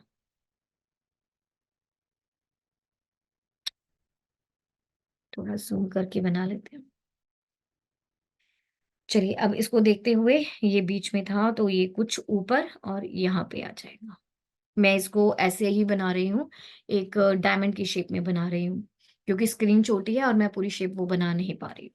और यहाँ पर तो मेरा पहले से ही ई मौजूद था। अब जो भरा हुआ सितारा है उसको ध्यान से देखिए, ये इधर और फिर ये थोड़ा-सा ऊपर चला गया है, अब ये इधर चला गया है, अब ये कहाँ जाएगा? ये जाएगा नीचे की ओर। तो ये आ जाएगा यहाँ पे, कुछ इधर। अब इसको देखते हुए ये किसके साथ मैच कर रहा है, ध्यान से देखिए। ये मैच डी के साथ। तो ऑप्शन डी रहेगा इस प्रश्न का सही उत्तर। आशा करती हूँ आप समझ गए होंगे। आगे प्रश्न नंबर 39। एक निश्चित कूट भाषा में फ्यूचर को 91 के रूप में कूटबद्ध किया गया है। मनी को 72 के रूप में कूटबद्ध किया गया है। उसी में सिक्योर को कैसे कूटबद्ध किया जाएगा? अल्फाबेटिकल प्लेस वैल्यू टेबल का इस्तेमाल करें? चलिए, तो उसके अनुसार यहाँ पर फ्यूचर है और मनी। चलिए इनके स्थानांक लिख लेते हैं। एफ होता है आपका छठे स्थान पर 21, ये 20, 21, 18 और 5। इन सबको अगर मैं जमा कर दूं तो मेरे पास 91 आता है। ऐसे ही एम का स्थानांक 13 होता है, 15, 14, 5 और 25। इन सबको जमा करने पर मेरे पास 72 आता है, जो कि मेरा दूसरा कूट है। तो इसी प्रकार से सिक्योर जो है, एस होता है आपका 19वें स्थान पर, ई 5, सी 3, यू 21, आर 18 और ई 5। जिनको कुल करने पर मेरे पास 71 आ रहा है, जिसको देखते हुए सी ऑप्शन जो है वो इस प्रश्न का सही उत्तर है। आशा करती हूँ आप समझ गए होंगे। आगे प्रश्न नंबर 40। उस आकृति का चयन कीजिए जो निम्नलिखित आकृति श्रृंखला में प्रश्नवाचक चिन्ह को प्रतिस्थापित करेगी। तो यहाँ पर ध्यान से देखिए, जो तर्क है कि सबसे पहले अगर मैं इसको देखती हूँ, ये जो आपका डार्क वाला एरो है, तो ये कैसे मूव करता है, ये इधर जा रहा है, फिर ये ऊपर गया, अब ये कहाँ जाएगा? ये ऊपर जाने के बाद इधर जाएगा, तो यानी कि अंत में ये होगा यहाँ पे, कुछ इस प्रकार से। ठीक है, अब इस आकृति को देख लें। इस आकृति को, यहाँ पर इसकी पोजीशन तो यहाँ पर आ गई थी। चलिए अब इस आकृति को देखते हैं, ये यहाँ पर जा रही है और साथ के साथ घूम भी रही है क्लॉकवाइज डायरेक्शन में। अब ये यहाँ पे गई, अब ये इधर आएगी और ये ऐसे घूमने के बाद कुछ ऐसी दिखाई देगी। और यहाँ पर तो पहले से ही आपका जो भरा हुआ तीर था वो था। ठीक है, अभी जो आपका बचा क्या है, ये डायमंड शेप। डायमंड शेप देखिए इधर को जा रहा है, यहाँ पे, फिर वो नीचे को गया, अब वो कहाँ जाएगा, वो इधर आ जाएगा, इस प्रकार। तो ये मेरी पूर्ण श्रृंखला है। अब देखें ये किसके साथ मैच करता है, ये मेरा फर्स्ट ऑप्शन के साथ ही मैच कर गया, ऑप्शन ए के साथ। ठीक है, आशा करती हूँ समझ गए होंगे। आगे प्रश्न नंबर 41, दिए गए पैटर्न को ध्यानपूर्वक अध्ययन कीजिए और उस संख्या का चयन कीजिए जिसे प्रश्नवाचक चिन्ह से को प्रतिस्थापित कर सकती है। पहली, दूसरी और ये तीसरी पंक्ति है, तो इसमें भी आप उनको तोड़ नहीं सकते हैं संख्याओं को, इसका ध्यान रखिएगा। तो पहली पंक्ति 4, 6 और 13, 9, 8 और 21, ये आपकी दूसरी पंक्ति है। तो देखिए अगर मैं पहली में दूसरी को जमा कर दूं और उसमें मैं दूसरी का भाग 2 करके जमा कर दूं, तो मेरे पास क्या आएगा, 10 जमा 3, 13। मेरी तीसरी संख्या, तो 9 जमा 8 जमा 8 भाग 2, 17 जमा 4 जो कि मुझे 21 देता है तीसरी संख्या। तो यानी कि मेरा तर्क है कि पहली जमा दूसरी भाग 2, यह मुझे तीसरी संख्या देती है। तो चलिए यहाँ पर मेरे पास 5, 6 और प्रश्न चिन्ह है। 5, 6 और प्रश्न चिन्ह। 5 जमा 6 जमा 6 भाग 2, 11 जमा 3 यानी कि 14। तो इस प्रश्न का सही उत्तर है ऑप्शन ए। आशा करती हूँ आप समझ गए होंगे। आगे है प्रश्न नंबर 42। उस विकल्पों में से उस आकृति का चयन कीजिए जो प्रश्न चिन्ह को प्रतिस्थापित कर सकती है और पैटर्न को पूरा कर सकती है। तो चलिए इस पैटर्न को पूरा करते हैं। ये कुछ इस प्रकार से और ये ऐसे। एक बार अच्छे से बना लेते हैं। यहाँ पर ये ऐसे, ये इस प्रकार से और ये ऐसे, ऐसे। तो ये किसके साथ मेल खाता है? ये आपके, इससे तो नहीं, इससे भी नहीं, नहीं जी, ये आपके डी ऑप्शन से मेल खाता है। आशा करती हूँ आप समझ गए होंगे। 43वां क्वेश्चन अगला। एक कूट भाषा में AMIT को 86, विजय को 134 के रूप में कूटबद्ध किया गया है। इसको देखते हुए गरिमा को कैसे कूटबद्ध किया जाएगा? तो हम अपने अल्फाबेटिकल टेबल का इस्तेमाल फिर से करेंगे। स्टूडेंट्स आपने देखा होगा कि टेबल बहुत जगह पर यूज हो रहा है, मैंने पहले ही बोला था। इसको आप ध्यान से देख के रखिएगा, लिख के रखिएगा। तो देखिए अब ए का स्थानांक 1 होता है, एम का 13, इसका 9, इसका 20। अगर मैं इन सबको जमा कर देती हूँ तो मेरे पास आएगा 43, और अगर मैं 43 को 2 से गुना कर दूं तो मेरे पास 86 आता है, ये कूट। इसी प्रकार वी का स्थानांक 22, 9, 10, 1 और 25, जमा जमा जमा और जमा, ये मेरे पास आएगा 67। अगर मैं 2 से गुना करती हूँ तो 134 आता है जो कि दूसरा कूट है। अब आपको ज्ञात करना है गरिमा का कूट। यहाँ पर गरिमा लिख लेते हैं। तो जी का स्थानांक 7 होता है, 1, 18, इसका 9, इसका 13 और इसका 1। इन सबको जमा कर लेते हैं और जमा करने के बाद यहाँ पे 49 आएगा। अगर मैं उसको 2 से गुना करूंगी तो 98 आएगा। यानी कि इस प्रश्न का सही उत्तर ऑप्शन ए है, 98। आशा करती हूँ आप समझ गए होंगे। आगे है प्रश्न नंबर 44, दिए गए समीकरण को सही बनाने के लिए विकल्पों में से किन 2 प्रतीकों को आपस में बदला जाना चाहिए? तो हमें क्या करना होगा, एक-एक विकल्प को ही डाल के देखना होगा कि कौन-सा बदलने पर, कौन से 2 आपके प्रतीक बदलने पर मेरे पास सही उत्तर आ जाएगा। चलिए पहला विकल्प ट्राई करते हैं। तो चिन्हों को आपस में बदलने के बाद पहला विकल्प मुझे देगा 272 भाग 17, 196 गुना भाग 5 माइनस 3 जमा 1, ये मुझे 30 देगा। तो बॉड मास के मुताबिक सबसे पहले ये हल होगा। 272 भाग 17, 196 भाग ये मुझे देगा 6 और 3 तो गुना 3। ये 30 के बराबर आना चाहिए। तो यहाँ पर अब 1 मिनट, ये मैंने 2 क्यों लिख दिया? 1 मिनट। ये मैंने सॉल्व ही कर दिया, तो यहाँ पर मेरे पास 3 आ गया। 30 आगे इन दोनों को हम भाज्य कर लेते हैं, दोनों को भाग कर देते हैं। यहाँ पर मेरे पास आएगा 16 गुना 65.33, ये 30 के बराबर आना चाहिए। यहाँ पर 1045.28 जो कि 30 के बराबर नहीं है, तो ऑप्शन ए गलत है।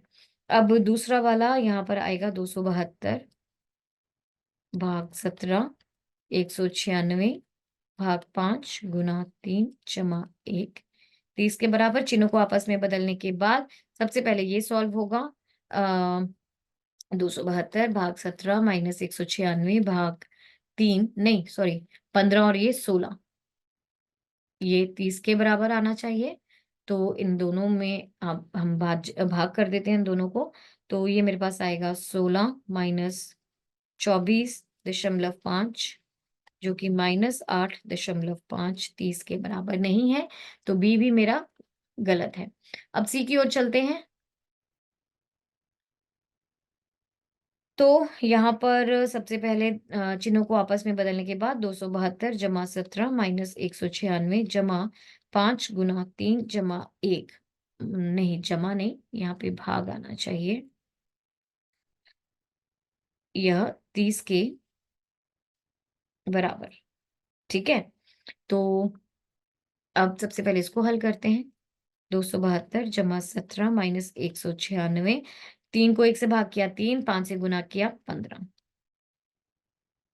अब ये देगा 304 माइनस 196 जो कि 108 है, 30 के बराबर नहीं है, तो ये ऑप्शन बी और सी दोनों गलत हो गए।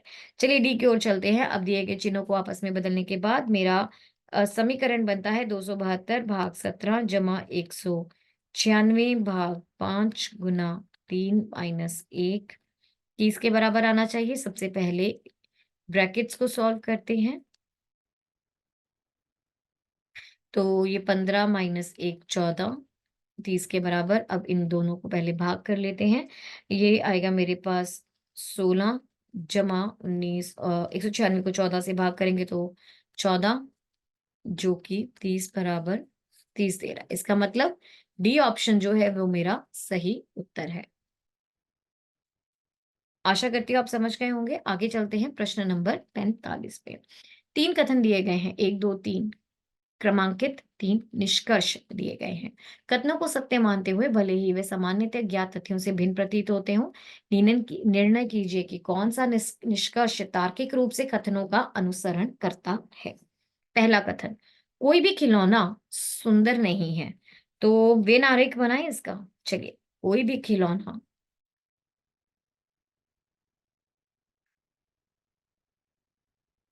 सुंदर नहीं है।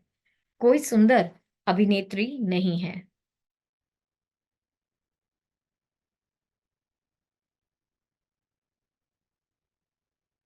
आगे सभी अभिनेत्रियां अमीर हैं, सभी अभिनेत्रियां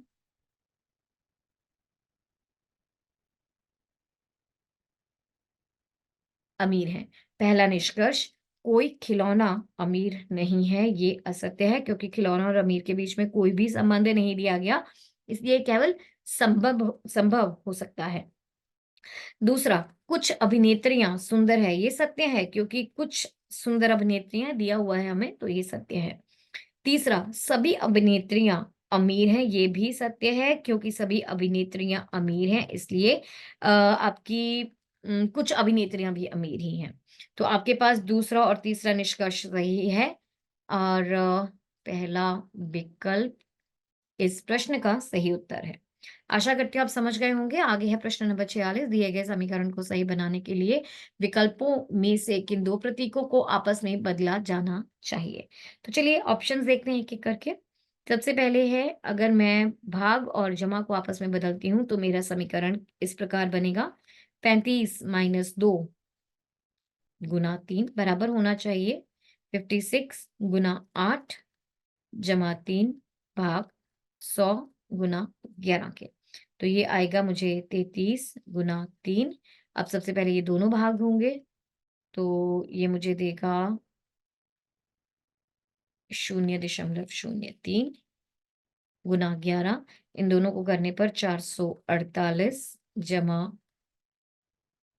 ये गुना 11 448.03 गुना 11 40.73 और यहाँ पर 99 आया था, जो कि आपस में बराबर नहीं है। दूसरा विकल्प देखते हैं, डी ऑप्शन। 2 चिन्हों को आपस में बदलने के बाद ये समीकरण बनेगा 35 - 2 भाग 3 बराबर होना चाहिए 56 दशमलव भाग 8 गुना 3 जमा 100 भाग 11 के। तो यहाँ पर मुझे ये देगा ब्रैकेट सॉल्व करने के बाद 33 भाग 3 ये दोनों आपस में भाग होने के बाद 3 7 गुना 3 जमा 100 भाग 11 ये देगा 21 भाग 11 121 भाग 11 जो कि मुझे 11 देगा और यहाँ पर 11 ही आएगा। तो इसका मतलब बी ऑप्शन मेरा सही उत्तर है। चलिए सी और डी भी देख लेते हैं यहाँ पर। तो चिन्हों को आपस में बदलने के बाद जो तीसरा विकल्प है वो मुझे देगा 35 जमा 2 गुना 3 बराबर आएगा 56 गुना 8 भाग 3 माइनस 100 गुना 11। तो ये मुझे देगा 37 और ये मुझे देगा अम, इकट्ठा ही कर लेते हैं इनको, हमारे लिए ईज़ी हो जाएगा, ठीक है? बार-बार कैलकुलेशंस नहीं करनी पड़ेंगी। तो ये मुझे देगा 49.33 इंटू 11 और ये मुझे देगा 111। तो 111 बराबर आना चाहिए 146 1642.63 के जो कि नहीं है, तो सी भी गलत है। तो डी विकल्प में चिन्हों को आपस में बदलने के बाद मेरे पास आएगा 35 गुना 2 माइनस 3 ये बराबर होना चाहिए 56 माइनस 8 भाग 3 जमा 100 माइनस 11 के। तो ये आएगा 37 नहीं सॉरी 70 गुना करना है माइनस 3 ये बराबर होगा इन दोनों को आपस में करने के बाद तो 56 माइनस 2.67 जमा 100 माइनस 11 तो ये हो जाएगा 67 और यहाँ पर 156 माइनस 2.67 माइनस 11 तो ये होगा 67 बराबर है 153.33 माइनस 11 जो कि देगा 143.33 जो कि आपस में बराबर नहीं है तो डी भी मेरा गलत विकल्प है। तो सही कौन सा था? बी, क्योंकि ए भी गलत आया था। ऑप्शन बी रहेगा इस प्रश्न का सही उत्तर। आशा करती हूँ आप समझ गए होंगे। आगे है प्रश्न नंबर 47। उस सही विकल्प का चयन कीजिए जो निम्नलिखित शब्दों की तार्किक और सार्थक क्रम में व्यवस्था को दर्शाता है। तो दिए गए आपको शब्द हैं नीस यूरोप, पश्चिम यूरोप, फ्रांस या दक्षिण फ्रांस। देखिए यहाँ पर तर्क कुछ इस प्रकार से दिखाई दे रहा है कि सबसे बड़े भौगोलिक क्षेत्र यूरोप से शुरू करते हैं। अब यूरोप के एक विशिष्ट क्षेत्र पश्चिम यूरोप में चलते हैं। ये आपका दूसरा है। उसके बाद पश्चिम यूरोप में चलते हैं जो कि तीसरे स्थान पर है। अब उस क्षेत्र के भीतर एक देश फ्रांस जो कि एक देश है उसके अंदर चलते हैं ये है आपका चौथा जो है चौथे स्थान पर है। अब फिर उस देश के एक विशिष्ट भाग दक्षिणी फ्रांस पर चलते हैं, जो कि मेरे 5वें स्थान पर है। अब अंत में फ्रांस के एक विशिष्ट शहर की तरफ जाते हैं, शहर जो कि नीस है, और ये है मेरा पहले नंबर पे, यानी कि 2, 3, 4, 5, 1। पहला विकल्प मेरे इस प्रश्न का सही उत्तर है। आशा करती हूँ आप समझ गए होंगे। आगे चलते हैं प्रश्न नंबर 48। आस्ट्रिक चिन्हों को प्रतिस्थापित करने और दिए गए समीकरण को संतुलित करने के लिए गणितीय चिन्हों को सही संयोजन का चयन कीजिए। तो यहाँ पर इन चिन्हों को अगर मैं इनसे प्रतिस्थापित करती हूँ, तो मेरे पास कौन-सा समीकरण सही आएगा? तो देखते हैं सबसे पहले ए ऑप्शन। दिए गए चिन्ह को प्रतिस्थापित करने के बाद हमें ऐसा मिलता है, एक 831 भाग 3 जमा 13 माइनस 45, ये 245 गुना 1 के बराबर होना चाहिए। BODMAS का ध्यान रखते हुए सबसे पहले ये दोनों आपस में भाग किए जाएंगे। 277 जमा 13 माइनस 45, ये मुझे 245 देना चाहिए। 290, ये बनेगा 245, जो कि 245 के बराबर है, तो यानी कि मेरा पहला ही विकल्प सही आ गया। अब बी भी देखते हैं, दूसरा विकल्प भी देख लेते हैं। चिन्ह को प्रतिस्थापित करने के बाद ये बनेगा 831 बराबर 13, 3 गुना 13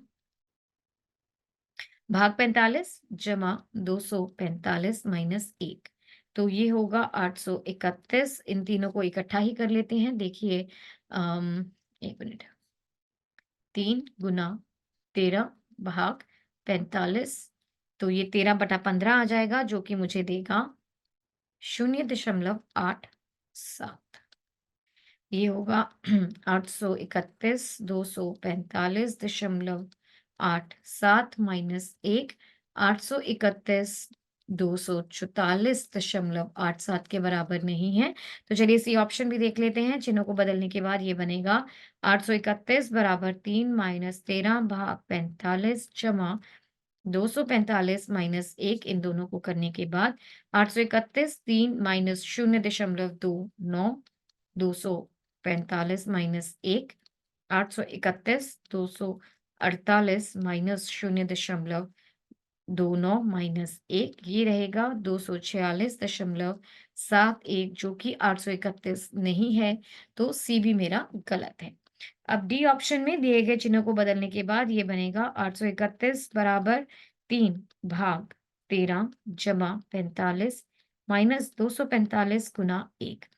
831 ये बराबर रहेगा 0.23 जमा 45 माइनस 245 गुना 1, 0.29 जमा 45 माइनस 245, 0.23 माइनस 200, जो कि देगा मुझे माइनस 199.77, जो कि 831 नहीं है, तो डी भी मेरा गलत विकल्प है। तो कौन सा सही रहा था मेरा? बी भी गलत हो गया था, सी भी गलत हो गया है। ए, ऑप्शन ए है इस प्रश्न का सही उत्तर। आशा करती हूँ आप समझ गए होंगे। आगे है प्रश्न नंबर 49। ये बहुत ही महत्वपूर्ण क्वेश्चन है, क्योंकि ऐसे प्रश्न आपको इस तरह के पेपर्स में हमेशा एक ऐसा क्वेश्चन निश्चित तौर पे आता है। दिया गया है 19 नवंबर 2053 को सप्ताह का कौन-सा दिन होगा? तो देखिए, आपको दी गई तारीख है 19 दिसंबर 2053। तो इसमें सबसे पहले जब वर्ष और उनके विषम दिन देख लेते हैं, और यहाँ पर 100 वर्षों में 5 विषम दिन, अगर 200 वर्ष हैं, 300 हैं, 400 हैं, तो इसमें होते हैं 3, 1, और इसमें कोई भी विषम दिन नहीं होता। अब अगर मैं साल की बात करूँ, 2053 साल है। तो देखिए, यहाँ पर 2053 में ये कैसे बन जाएगा? 2000 जमा 53, ठीक है? हमें साल पिछला लेना होगा, क्योंकि ये 2053 चल रहा है ना। 1 मिनट, ये हम 2052 तक लेंगे, 52 तक लेंगे। तो ये रहेगा क्योंकि ये कंप्लीट हो जाएँगे, उसके बाद अगले साल में 19 नवंबर तक हमें जाना है। तो ये रहेगा 2000 प्लस 52 और इसके विषम दिन शून्य होते हैं। अब 52 के विषम दिन देखते हैं। देखिए, अगर मैं इसमें आपके काउंट करूँ कि लीप ईयर्स कितने होते हैं, तो 4 से भाग करने पर ये 13 आता है, तो यानी कि 13 इसमें लीप ईयर हो जाते हैं और 52 में से 13 माइनस किए 39 आपके सामान्य वर्ष हो जाते हैं। तो एक और चीज़, जब आपके अधिवर्ष होते हैं, उनके लिए 2 विषम दिन होते हैं और सामान्य वर्ष के लिए 1 विषम दिन होता है। तो अब यहाँ पर 52 वर्ष हैं, तो 52 में 13 आपके लीप ईयर हैं, तो उसके हिसाब से 2 विषम दिन और 39 आपके सामान्य है, तो उसका 1। 26 जमा 39 ये है यहाँ पर 65 विषम दिन। ठीक है? तो यहाँ पर मतलब 2052 वर्ष तक 65 विषम दिन हो गए।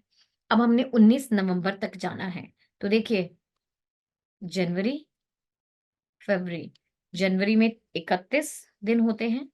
इसमें क्योंकि मैं 53 की बात कर रही हूँ, तो ये लीप ईयर नहीं है, इसमें 28 दिन। मार्च 31, अप्रैल इसमें 30, 31, 30, 31, 31, 30, 31 और यहाँ पे 19 दिन थे। तो देखिए, इनमें दिन कितने हैं टोटल? इसमें कितने विषम दिन होंगे? 3, 0, इसमें विषम दिन 3, इसमें 2 हैं, इसमें 3 हैं, इसमें 2 हैं। देखिए, मैं 7 से भाग करूँगी तो मेरे पास जो शेषफल है 3 आएगा, 7 से भाग करने पर शेषफल 0 आएगा, 7 से भाग करने पर शेषफल 3 आएगा, इस प्रकार। सप्ताह के दिन देखने हैं ना, 1 सप्ताह में 7 दिन होते हैं। इसके 3 विषम दिन, 3 विषम दिन, 2 विषम दिन, इसके 3 विषम दिन और इसके 5 विषम दिन। ठीक है? तो कितने विषम दिन हो गए? 3 जमा 0 जमा 3, 2, 3, 2, 3, 3, 2, 3 और 5। ये कुल है 29 विषम दिन। अब कुल कितने विषम दिन हो गए? देखिए, 2052 तक हमारे पास 65 विषम दिन थे और 19 नवंबर तक मेरे पास 29 हो गए। तो कुल विषम दिन 65 जमा 29 यानी कि 94। अब इसका मैं अगर 7 के साथ बहुलक निकालती हूँ, तो ये मुझे देगा 24 और 3। ठीक है? तो मेरा शेषफल 3 आया, यानी कि 3 जो है वह बुधवार का दिन होता है। आपको ज्ञात होगा ना? 0 मतलब संडे, 1 मतलब मंडे, सोमवार, 2 मंगलवार, 3 बुधवार, 4 वीरवार, 5 शुक्रवार और 6 शनिवार। तो 3 आया था, 3 दर्शाता है बुधवार को, यानी कि मेरा तीसरा विकल्प सही उत्तर है। आशा करती हूँ आप समझ गए होंगे। आगे है आखिरी क्वेश्चन इस जनरल इंटेलिजेंस का, जो कहता है P प्लस Q का अर्थ है P Q की पत्नी है, पुत्री।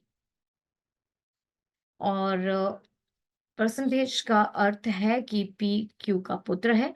P हैश Q का अर्थ है कि P Q की पत्नी है। तो इसमें इस संबंध का ज्ञात करते हुए आपको ज्ञात करना है कि कौन सा कथन सही नहीं है। तो हम अपना वही वंश टेबल देख लें, जो आपको कहता है कि एक सर्कल, एक महिला को, एक वर्ग, एक पुरुष, डबल लाइन,